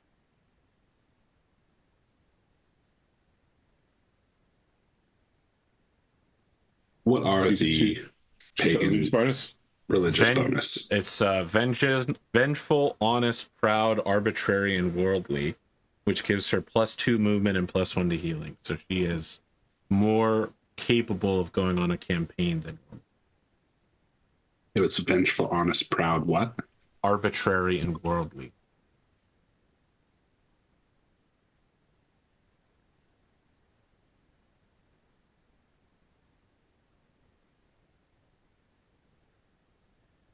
And as an Irish American, I have to say that's probably a pretty good description of Irish cultural choices.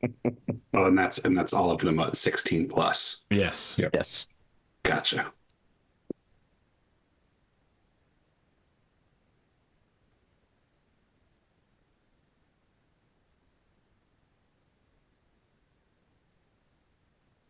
What would any of you like to do next? I'd like to go talk to Baron Huel. Baron Huel receives you in a manner somewhat similar to how the Countess is receiving people. You wait in a short line. He is sitting before a fire somewhat farther down the table.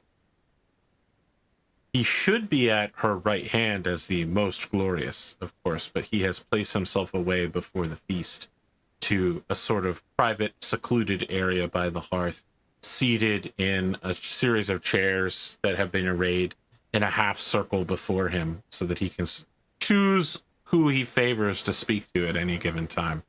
And he gestures for people to remove the other chairs so that only you may speak to him quietly here. Your conversation, however, is not private. Sure. You are surrounded by, if not knights, then some ladies and a lot of pages or interested, influential commoners. Baron Huel. Sir, you honor me with a visit. I had not thought that you would speak with me this day. I was saddened to hear that I would not receive an invitation on your journey south. Well, I felt that Salisbury needed someone here to defend it in case things went badly with Saxons. And You honor me. have one of the largest forces in the county. I would not say 15 knights is large by any means, but I will say, yes, it is the largest we have. I've heard some... Oh, sorry, go ahead.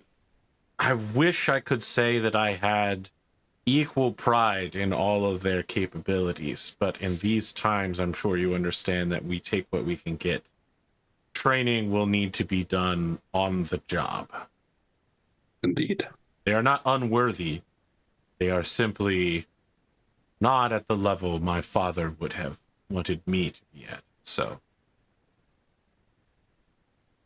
An unsharpened blade is still a blade. You can kill someone with a stick, yes. I heard some rumors, Baron. Did you?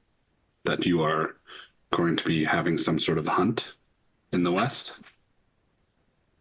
I see word is leaking out. No, not a hunt per se. Hmm. I am planning on creating more arable land. Interesting.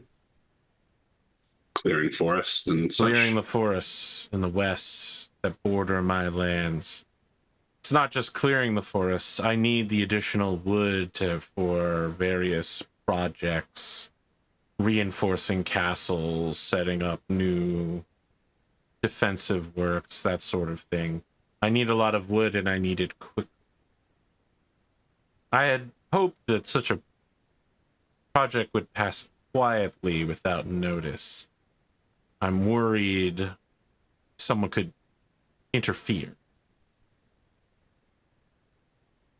These sorts of things, setting up a new village, could take a decade or more before the tree stumps are removed. And of course, I'm not sure anyone would want to steal wood on transit, but if they were to kill the workers that I had set to do this job, or to raid them for their tools, it would leave me in a sour position. Is there some enemy in the West that you fear? I fear enemies in every direction. I think the real question is, why don't you? I haven't built a castle. Tell me, defenses. sir. I have heard that you have received personal invitations from the Duke of Silchester, and yet your temperament toward the men of Silchester is famous in its tartness, let us call it. Your impatience for them is well known. Indeed. Why should we trust any knights that border us? For it is a time of wolves and shattered shields. Well, because there are no knights on our eastern border. I raided Silchester last year, and there were no defenses. There was also no wealth. So Western Silchester is not a wealthy land. The Duke of Silchester is a wealthy man. I would fear his reprisals should he come calling. Well, that's why I'm planning on going further south this year. But how long until Silchester decides that maybe this marriage with Sir Uffo is not as necessary as it need be should he conquer these lands? Can we truly trust the Knights of Somerset or lands further north? So you would turn all of Salisbury into a fortress against our former neighbors and friends and allies. All I'm saying is that a wise man builds walls in troubled times. Bridges are for peace. And the Order of the Axe funded the building of the walls of Salisbury. A wise move.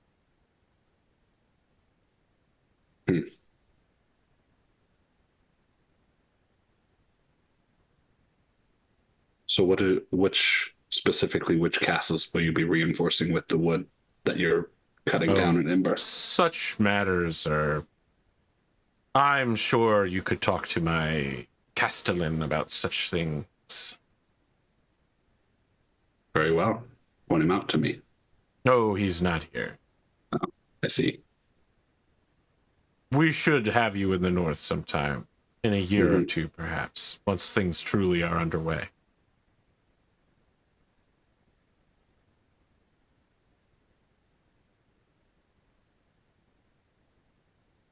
Well, Baron.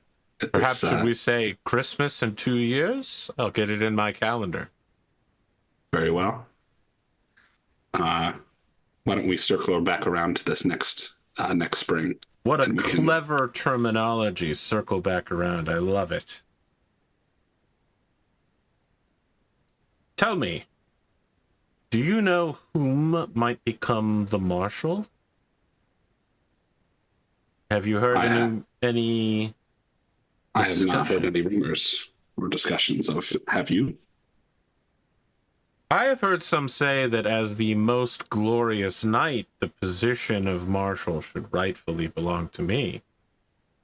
I understand that Sir Gwgan is also a accomplished and glorious warrior, but my concern would be that he is, well, I'm sure you know about the incident.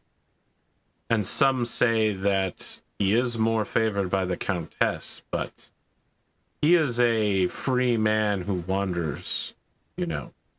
I would not want him tied down by the title of Marshal. He would hardly be able to go with you on your little raids or things like that. Be too busy at home. Make an intrigue roll. Can it be courtesy instead? No, it's an intrigue roll. Okay. No. You have your character has no suspicions beyond what you have about what's happening here. I mean, the role of the marshal is to lead our forces in battle. So true. And yet, there is hardly time to go gallivanting about while doing such a thing. Am I not wrong? Am I not right? What is a raid if not battle? He looks oddly at you and says, "Are you saying that you would make a better marshal than myself?" I do not know what your skill of leading men in battle is, Sir Hewell. I know I'm you not were sure a banner one should before. pick leadership based solely on skill. Aren't there more important things like lineage, glory, connections, faith? How strong of a sword arm do lineage, connections, and faith have? How What tactical strong does a knowledge do marshal they have to be to swing a sword? The sword of Salisbury surely can be lifted by a man of great renown, if not a physical sword. Can lineage read a battlefield? Can faith determine what ground to fight on? So, just so you're aware, you are the concept of capability over lineage is a contentious matter, and you are edging towards insolence here, which is perfectly fine. I just want you to be aware you are taking a stance, and that stance will have consequences. Well, and the stance being that the marshal should have a high battle skill. yes, I agree with you, but I will point out I am also borrowing Crusader Kings 3 style stuff, and sometimes rather than someone who is competent, you get someone who is high ranking so that they don't throw Powerful a temper vassal. tantrum and take over the county instead of you. Mhm. Your discussion is starting to spill out. Your insistence that someone who is good at battle and competent, he begins to rise from his chair, red in the face, and says, being able to read a battlefield is less important than a lineage of 12 generations of strong knights scaring an enemy from engaging. Have you not heard tales from men of the East whose very presence on the battlefield has shaken enemy commanders? Have you learned nothing from the Romans? Being good at battle and organization isn't as necessary as being a good noble, sir. He is now fully out of the half-seated position, standing, blustering, pointing down at you from above. And silence reigns in this hall. I think Kendric stands up. So he is now towering over the Baron. And there's the sound of your chair being pushed back by your knees, of course. Mm-hmm.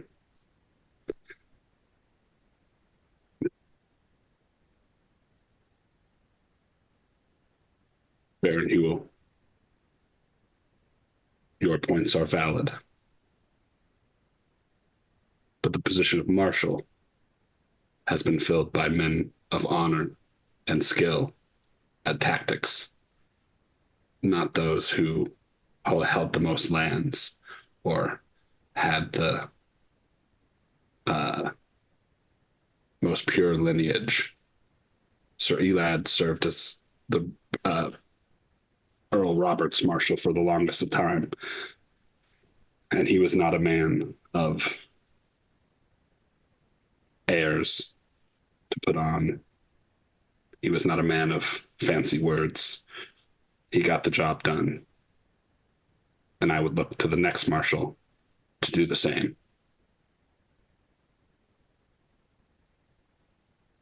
I'd like you to make a pride roll.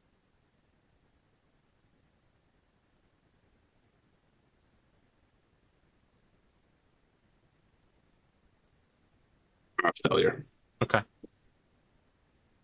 The two of you stand staring at each other. He's not going anywhere. You're not going anywhere. And then you hear one of the members of Breakfast at Tiffany's going, I like that. Ooh, oh, for the longest time. And they begin writing a Billy Joel song. As things begin to break up and their clownishness separates the area. I agree that we do need to indeed do NPC skill rolls.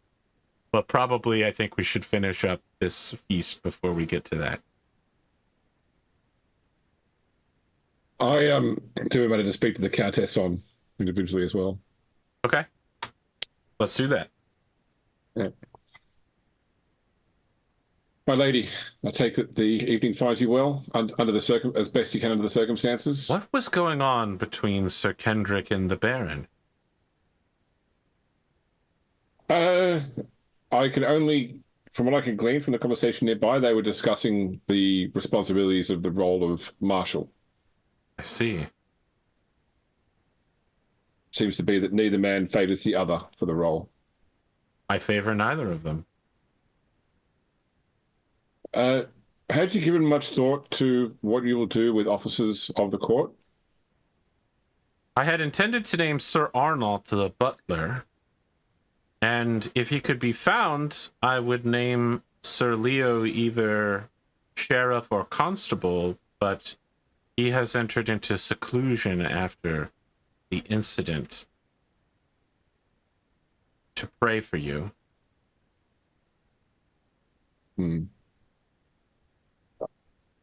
Only I wish to say that if you had any concerns about the Baron, an office might actually give you more control, since it would keep him here in court more often under your watchful eye, or the eyes of your agents or servants. You make an excellent point. If he were to be seneschal or castellan indeed would draw him here to my court and out of his, and let me keep an eye on him without giving him overly much power over my affairs. You have made an excellent point, Sir Gwgan. The other thing I was going to say was that, and I understand if the timing is not adequate because of my actions in recent years, but if you needed a seneschal, I have obviously contributed considerable funds to the court in the past few years, and will continue to do so as long as it's required. I understand that stewardship is a woman's work, but the nature of court requires that a knight hold the role. In reality, if I was to engage in any sort of activity for the court, I would bring along my aunt, who is an excellent manager of funds, but it would allow me more time at court as well, potentially at the cost of time spent with my brothers, but still time spent for the betterment of Salisbury is more important. She rises from her seat and says, she immediately names you Seneschal, and also names Baron Wheel Castellan and Sir Honor Butler. She does all three of them together, so it doesn't seem like you, who just came up and talked to her, were being favored. But yeah, there's definitely, you're like, I could do this, and I could spend more time in court. And she's like, great, let's do that. Let's lock it in. Lock in. Yeah, I'll make sure Kutaware stays back at my house looking after the house. Yes. And I'll bring my aunt out here to help me with the paperwork, because I've only got 2 stewardship. But that's because it's not a knightly skill. Yeah, a knight must have it. It would probably be wise to raise your stewardship skill, because I will be asking you to roll it. But your aunt will cover the county's affairs rather than the countess's affairs. Yeah. I'll be all over the countess's affairs. Don't worry about that, Arthur. Wow. Okay. Well, you have a more, not lust, but let's calm down. That does leave us without a constable, marshal, or sheriff. But the fact that some of the offices are being filled does have an immediate effect on a county which was lagging in hope. Now, I believe as a seneschal, you are afforded some honor for your appointment to the position of glory, I should say.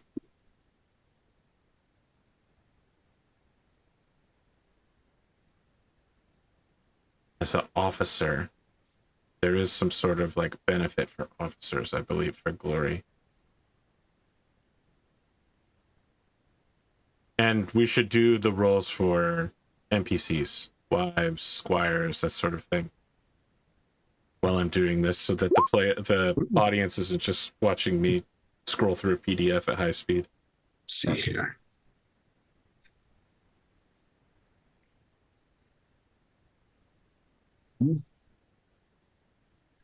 My wife's dancing goes up.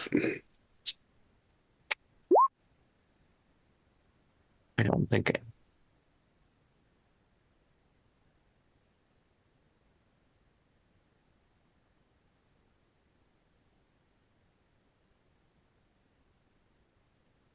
My priest religion goes up.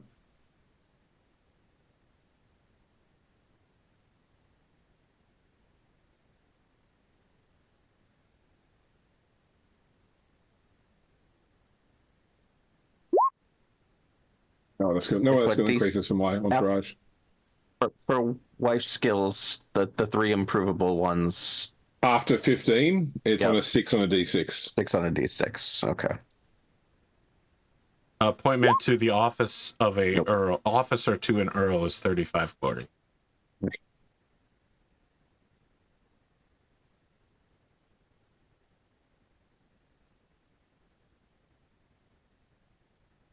That is one time, by the way. It's just the first time you're named.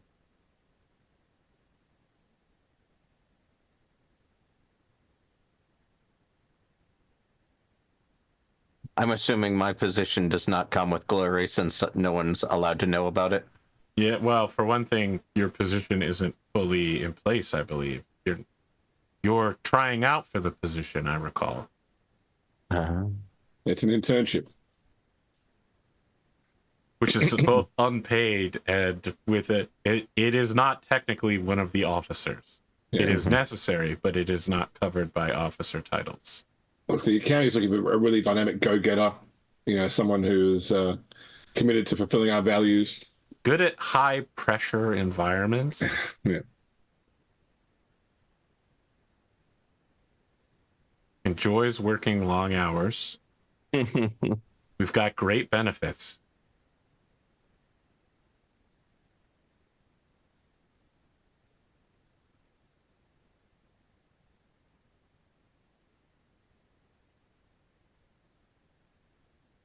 Anything else we need to cover for NPC improvements, or anything you'd like to do at the feast? I don't think so, no. Not for me. I think that I don't think we need a scene on it, but I think Kendric would speak with, or like congratulate Titania on her ascension to championship of the pagan religion. Yeah, well, I mean, we do have a scene of it, because the two of you do a predator man shake. She's absolutely fucking jacked now, even more than before. I mean, you've seen her naked, and like, she is putting on the body size as well. Just absolute strength monster. I think that you can infer that she is gaining glory rapidly. You know, being named a knight, being named, having knights under her, having gained the religious bonus, all of this is leading to her rapidly leveling up as a knight. Sir Kendric, you look well. You look well since last I saw you. Thank you. You do as well, Dame Titania. Has your the troubles that troubled your mind when last I saw you, have they passed? Yes, they have. You have been in quite a rage or a fever, perhaps. Yes, there was some madness that beset me. It happens. Knights are a passionate people. Indeed. What do you know about these fairies wandering the land? They have passed through two of my brother's lands, Sir Gwgan and Sir Gwent. Although Sir Gwent says that they were, or at least the one in his land was given to the spirits of the forest. I'm not sure exactly. That's unfortunate. I was hoping to do that myself. Hmm. Do you know if there have been giants by Sir Gwent's lands? I was thinking of riding there for a season or two and staking out the woods, trying my hand against the extra normal. Well, I know I myself have encountered a giant along the road. Slain one of your brothers, yes? Sir Wayne did die on that adventure, but it was not the giant that killed him.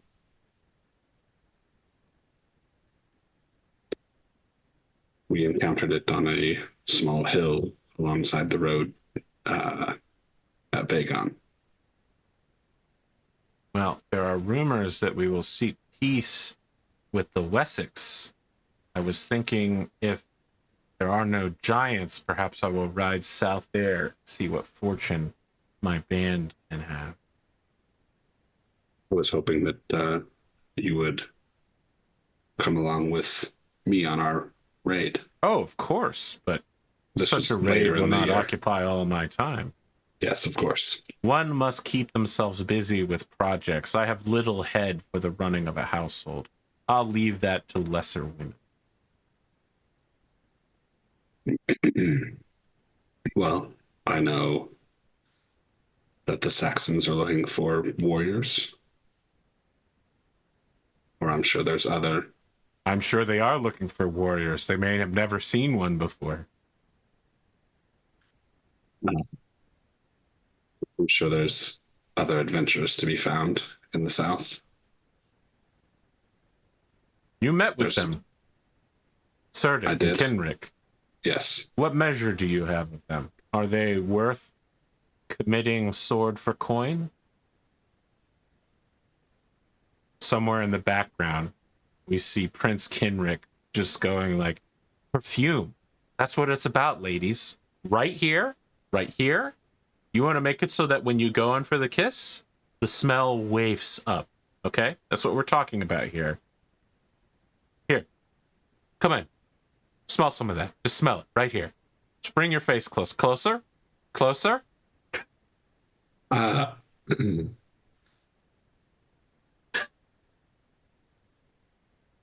Yes, this is officially my interpretation of Kenric.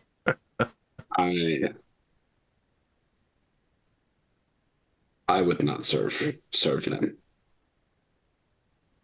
Unless I the would amount take of coin your was, opinion under consideration, Sir Kendric. Yes. You are no fool. But I wish you luck in your adventures. She during the leans summer. in close next to you so that her mouth is next to your ear, and she says, "Could we be killing Will?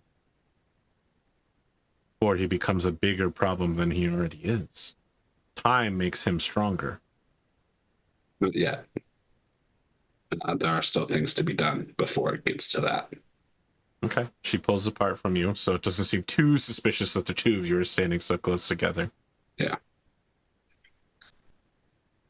I will see you for your cattle raid then, Sir Kendric. Indeed. And they do another Predator handshake. You're doing two of them? Two in one scene? All right. As the two of you clasp, we cut to black because we can't have too much awesomeness before a break. We'll be back for the third soon-ish. I assume it won't be as good as the very famous Great Cattle Raid, but it could be an all right cattle raid. Sure. I think he would go in like the third week of spring, maybe. Okay. The third week of spring, so pretty early on in the year. Mm-hmm.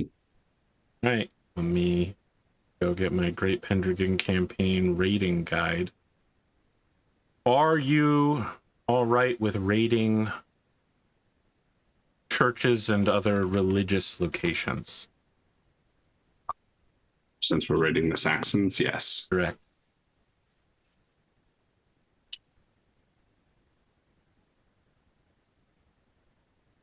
Meow, meow, meow, meow.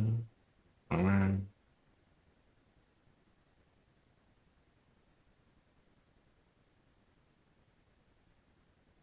Looking for. Okay. Would you say that you are raiding or pillaging? Raiding is done quickly. Pillaging is a systematic acquisition of wealth and destruction. I think we're just raiding because we want to be in and out before we can get tied down by an enemy force. That is certainly a wise call. And I just want to make sure there's not an anarchy period specific special raid type. Something called land grab, which I'm interested in. I don't think that's going to be correct, though.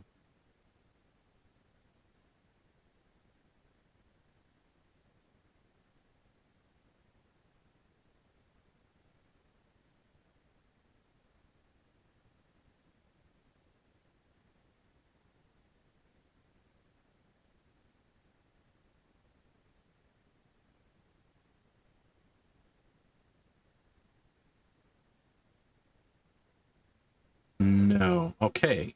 Let's do the raid then.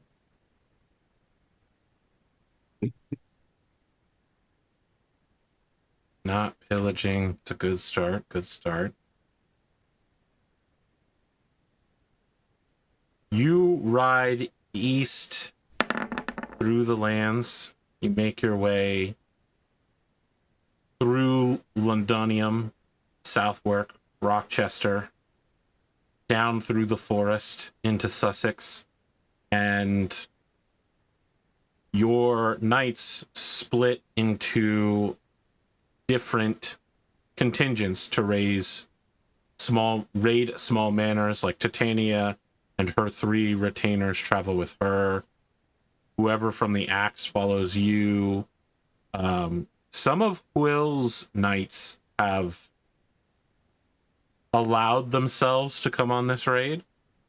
Almost all of them are new knights who are skilled swordsmen, not skilled horsemen. Mm-hmm. And certainly, I wouldn't say their chivalry's lacking, but definitely their manners. They certainly do not understand the forms of address and the nature of how to be a noble. For one thing, they didn't have an invitation. They just showed up and rode with you. Mm-hmm. I will need a roll from you. Whichever is higher, your selfish or your loyalty lore. Let's see here. Selfish is a 7. My loyalty lord is a 15. Success. Okay. You can check mark Loyalty Lord. How long would you like to raid for?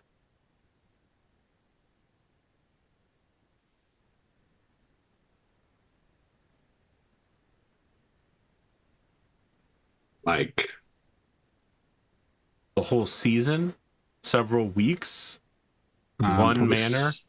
several weeks. Okay. I would like you to roll 3d6.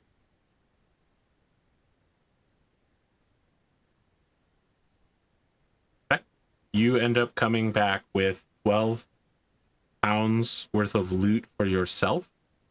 Okay. And all of the contingent knights that you have brought with also gather that much. You will also gain 1d6 cows or horses as well. If you get a 6, it's going to be a special force instead of many. Okay. You bring back 3 cows or 3 horses, whichever narratively suits you better. Your squire's about to spend a lot of time feeding cows that are on a long road home.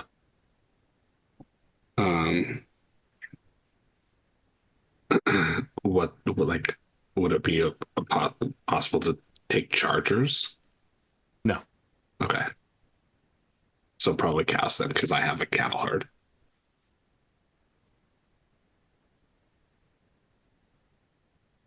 As you and your people very slowly reconvene at the edge of the forest, driving before them animals at the South Downs, you make your way north through the Purdue Forest and back through or around London, where you are met with much cheering coming back with such a bountiful raid. However, while the common people cheer for you, the knights of Silchester are little pleased to see such things. Yeah, well, they can take it up with the Duke. Well, it's interesting you say that, because the Duke sends you a letter after you've passed London that he would like to meet with you in Silchester at your earliest convenience. Okay. Do you want to meet with him before your group makes it home?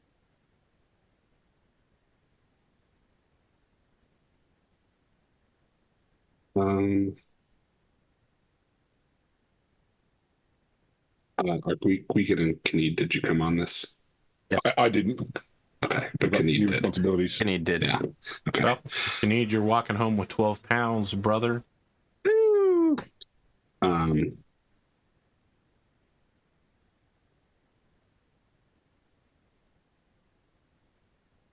I think I'll stop in Silchester and send everyone else home. You are a little liked at Silchester. It's almost as if many of the men of Silchester have the hatred or suspicion Salisbury trait. Yeah. Would you like me to accompany you? Yeah, I was going to say, I don't send everyone home. I send Kyned if you'd Kyned like would to. definitely have... Yeah, it's like Kyned. Let's see who else came with. Sir Wayland can stay, and then if Dame Titania will stay. Dame Titania will not stay. Okay, yeah. She and her people want to get these cows home. Sure. But you wait a day. The Duke arrives from London, so he was behind your group and has to catch up with you. Mm-hmm. And he meets with you in an open field where his cows are, and he's just like taking one of his flowers from London and tearing the petals off and throwing them on the ground as he meets with you. And he says, "Your raid went well, Sir Kendric." Yes. "I went to meet with the King of Sussex, who demanded to know what was happening. He has asked of me tribute. I have looked over his forces, and I would judge that Earl of Sussex is the strongest king. And I would have you know that next year I intend to enter into an agreement where I will pay King Ale and only King Ale tribute. I have assurances from him that he has no love for Wessex or Essex, and that should they challenge his strength, he will show them the temperance of his wrath. I would caution you to do the same, and to tell your countess the same as much.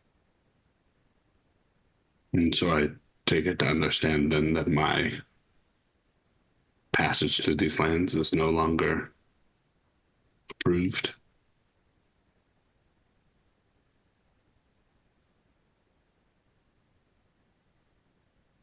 What happens in Essex stays in Essex.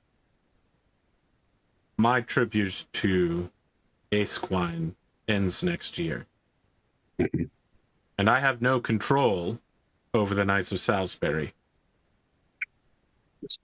I would say, though, it would be wise to ally with Ale of Sussex.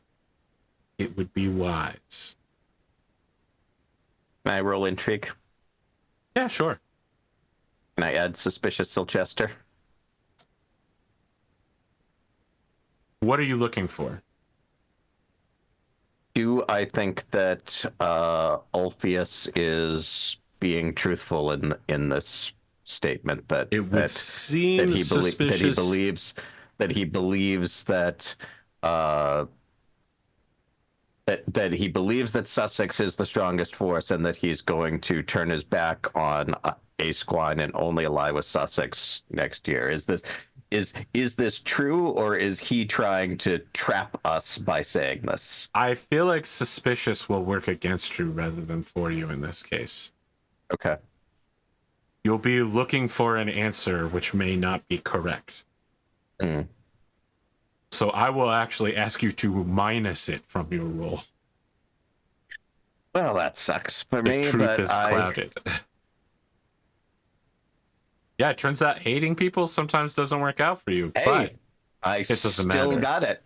Even with your suspicion clouding your mind, you still see the light of truth here. Ulfius has, while he has messed with other of your PCs, he has always served the realm, and you see little purpose in him trying to deceive surely honorable knights, but not officers of the Countess's court. Like, there's no reason to deceive you here. He gains nothing from trying to turn you towards AL against Essex.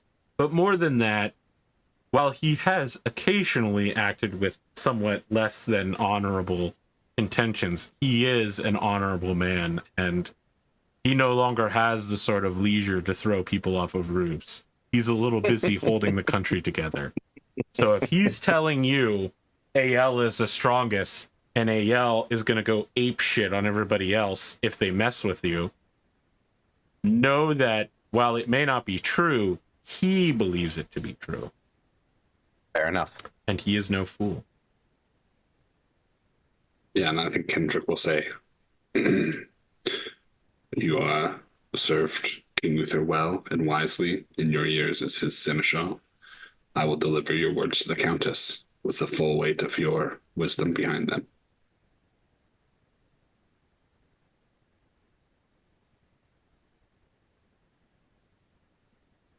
Okay? You're free to go. Farewell, Duke Ulfius. Spring passes with little other incident. And I feel like before we go into the summer, which will feature, just as a quick spoiler, Yennefer of Lopez and her arrival, and also troubles in the paradise of the Southwest, that the Duchy of Cornwall and the Kingdom of Cornwall are independently having a little bit of a problem. Well, any post-episode discussion we want to have, or maybe Glimo, if you want to do an outro, or the whole cast. I would never want to stop you from doing outros as well, if you've got anything. Well, that raid went better than the last one. Indeed. Do we get glory for that raid? You will get 10 glory for being part of the cattle raid of South Downs. Which, again, is not as good as the Great Cattle Raid of Cooley, but not everything can be as good as the Great Cattle Raid of Cooley, which kicked off a war. It was pretty good cattle raid on Cooley. Great, even. Acceptable. Some were very impressed with it. Mostly Irish people. So if we took, let's see, 5. How's King Pellinor of the Alar Isles doing? So his lands are being invaded by the Irish and by the 3 Cadlus, and he's nowhere to be found except in legends of him passing through chasing the questing beast. So I'd say he's in mixed company, really. Things aren't going great. Not the best, not the worst. So if you total it up, we actually just raided a shitload of money out of Sussex, because if we brought Yes. Sussex has been very good off for some times. No one has been raiding them, right? Like, AL was already the strongest chieftain. Mm-hmm. I mean, AL was enough of a threat that the Pendragon was going out to fight him, right? Like, you don't just, like, a guy like that doesn't just disappear into history. Mm-hmm. He got that big money, and I assure you, given the fact that hundreds of pounds have disappeared into your hands, he's going to be pissed if he figures out who did it. Yeah.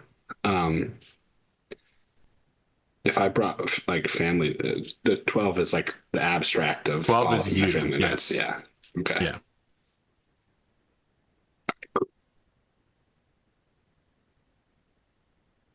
And I mean, so at that point, it's let's see, like 100, and so we just got 12. There was 5, 6, 8, and then how many of Sir Hewell's knights came with us? 5 of Sir Hewell's knights, each of them bringing in 12 for themselves as well. Yeah.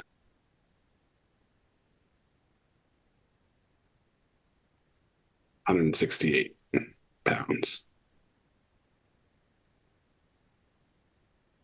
And then the various livestock and so on and so forth.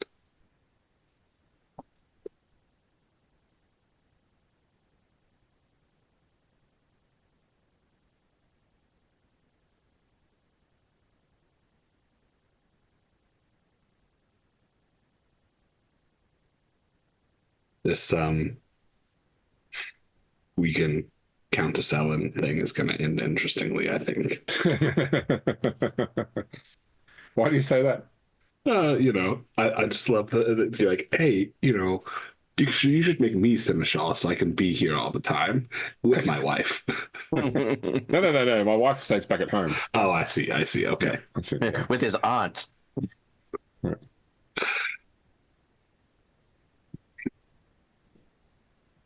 I'm just trying to embrace the drama that that it's intended for this setting.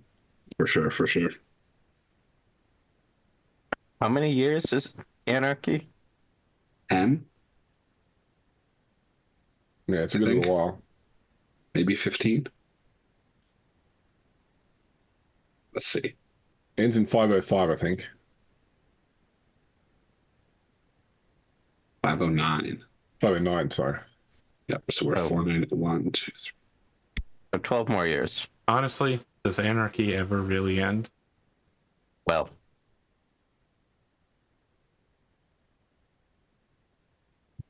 Anarchy, the concept, no. Anarchy, the specific time period in Great Pendrick Campaign. Well, I guess we'll see if we keep the group together for 12 more. I'll be interested to see whether Arthur starts to, because one of the things that you're encouraged to explore during Anarchy is the Forest Sauvage and the whole sort of Fae thing, because of having no king means the Fae are running rife, and obviously we just rolled that random thing today, but so that was I found that whole part very interesting when I ran it in my own Pendragon campaign. I think that we're only going to go there if you guys want to go there.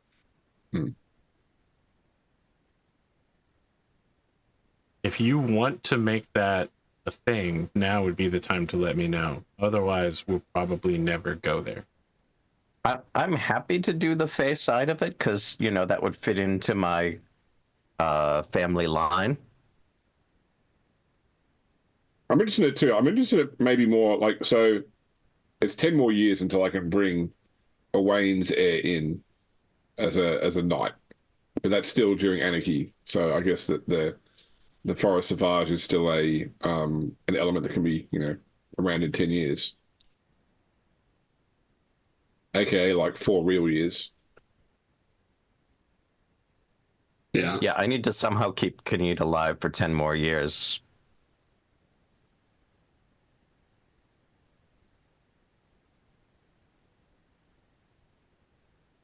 As long as we don't piss anybody off too badly, I don't think we'll have to fight all that much.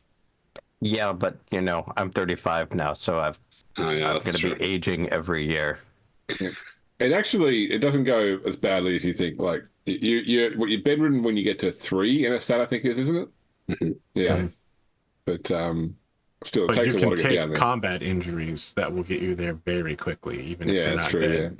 And because if like your con's dropping, then you're going to take, your major wound threshold drops as well. Right. Mm-hmm. Yeah. If my strength or size go down, then my knockdown goes down. Yeah, Yeah. It's a death spiral. I am somewhat familiar because all of the BRP systems work in a similar fashion after a period of time. So, yeah. Mm-hmm. All right. Well, I guess I got to brush up on my Forest Sauvage. I was actually going to run the Ridichan County. Well, Ridichan's right next to Forest Sauvage as well. So that's yes, jam. But it is its own thing. I believe you have to take over 3 castles. I was going to do that, but, if we're doing Forest Sauvage, that is its own thing. Yeah, I mean, we managed to get both into the campaign that I was going to say, why not both? Look, you guys are already keeping pretty busy, all right? You have a potential tournament next year. You've promised to go to somebody's winter Christmas, even though the two of you are openly on the verge of brawling. People are trying to become officers in absentia. James very cleverly picking the one position that he could sell himself on while still going out and adventuring. I mean, and also, like, I have no chance of doing anything at the tournament. I mean, assuming we're rolling. You could fight in the infantry battles with sword. Okay. But if I could fight sword or lance, I'd do okay. But my tourney is 2. Tourneys aren't coming around yet. That's okay. Oh, okay. That is a later invention, and that's a different. Like you would still roll lance to joust. Yeah, tourney is like knowing shields, knowing like tourney etiquette. Okay. Well, then what's going to happen? Yeah. Don't imagine a Knight's Tale tournament, right? With the highly formalized rules and all of that shit.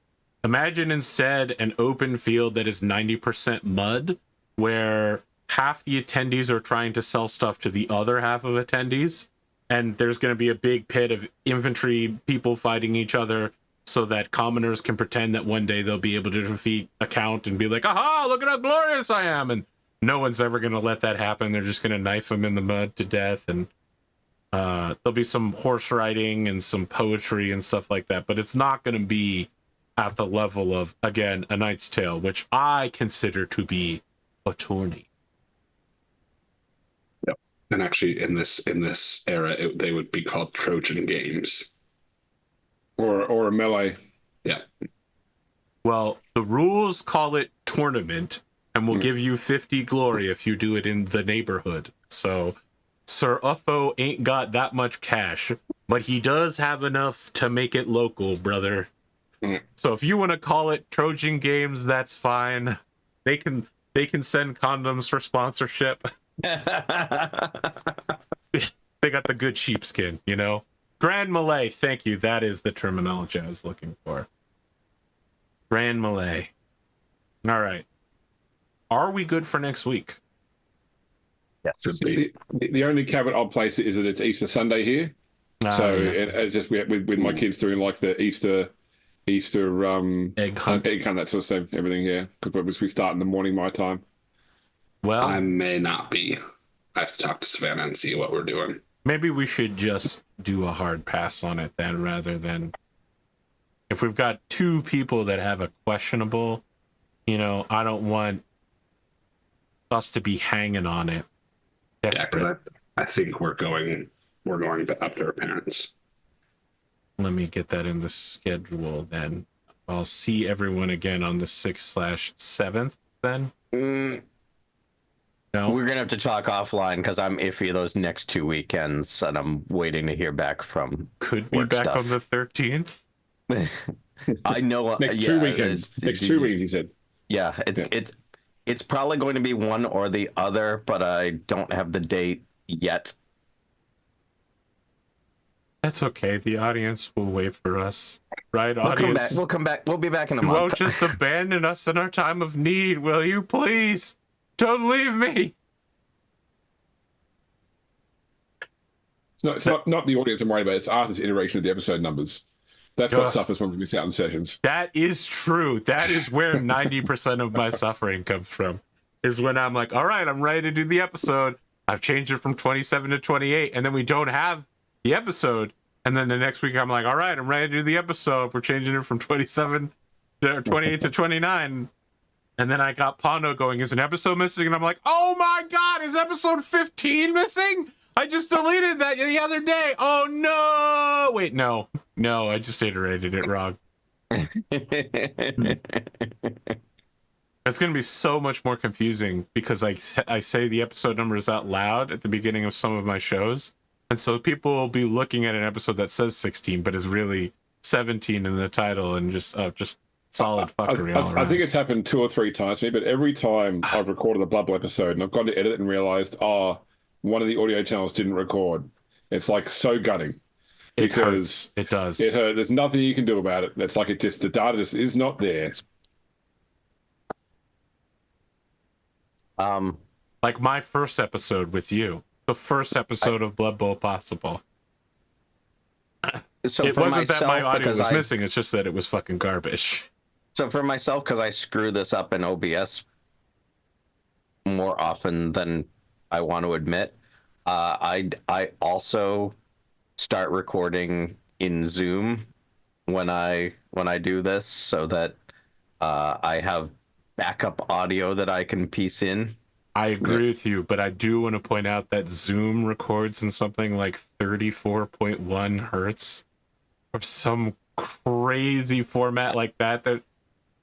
I will say I would very much prefer not to use the Zoom audio, but Yeah. it has saved my bacon a couple of times. Sure. You know, you can also download the Twitch VOD, assuming that you streamed properly but didn't record properly. See, that's the thing.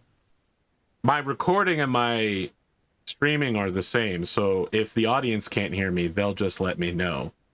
Right. The issue is so many of my shows have moved offline that if that problem happens, I'm just totally fucked.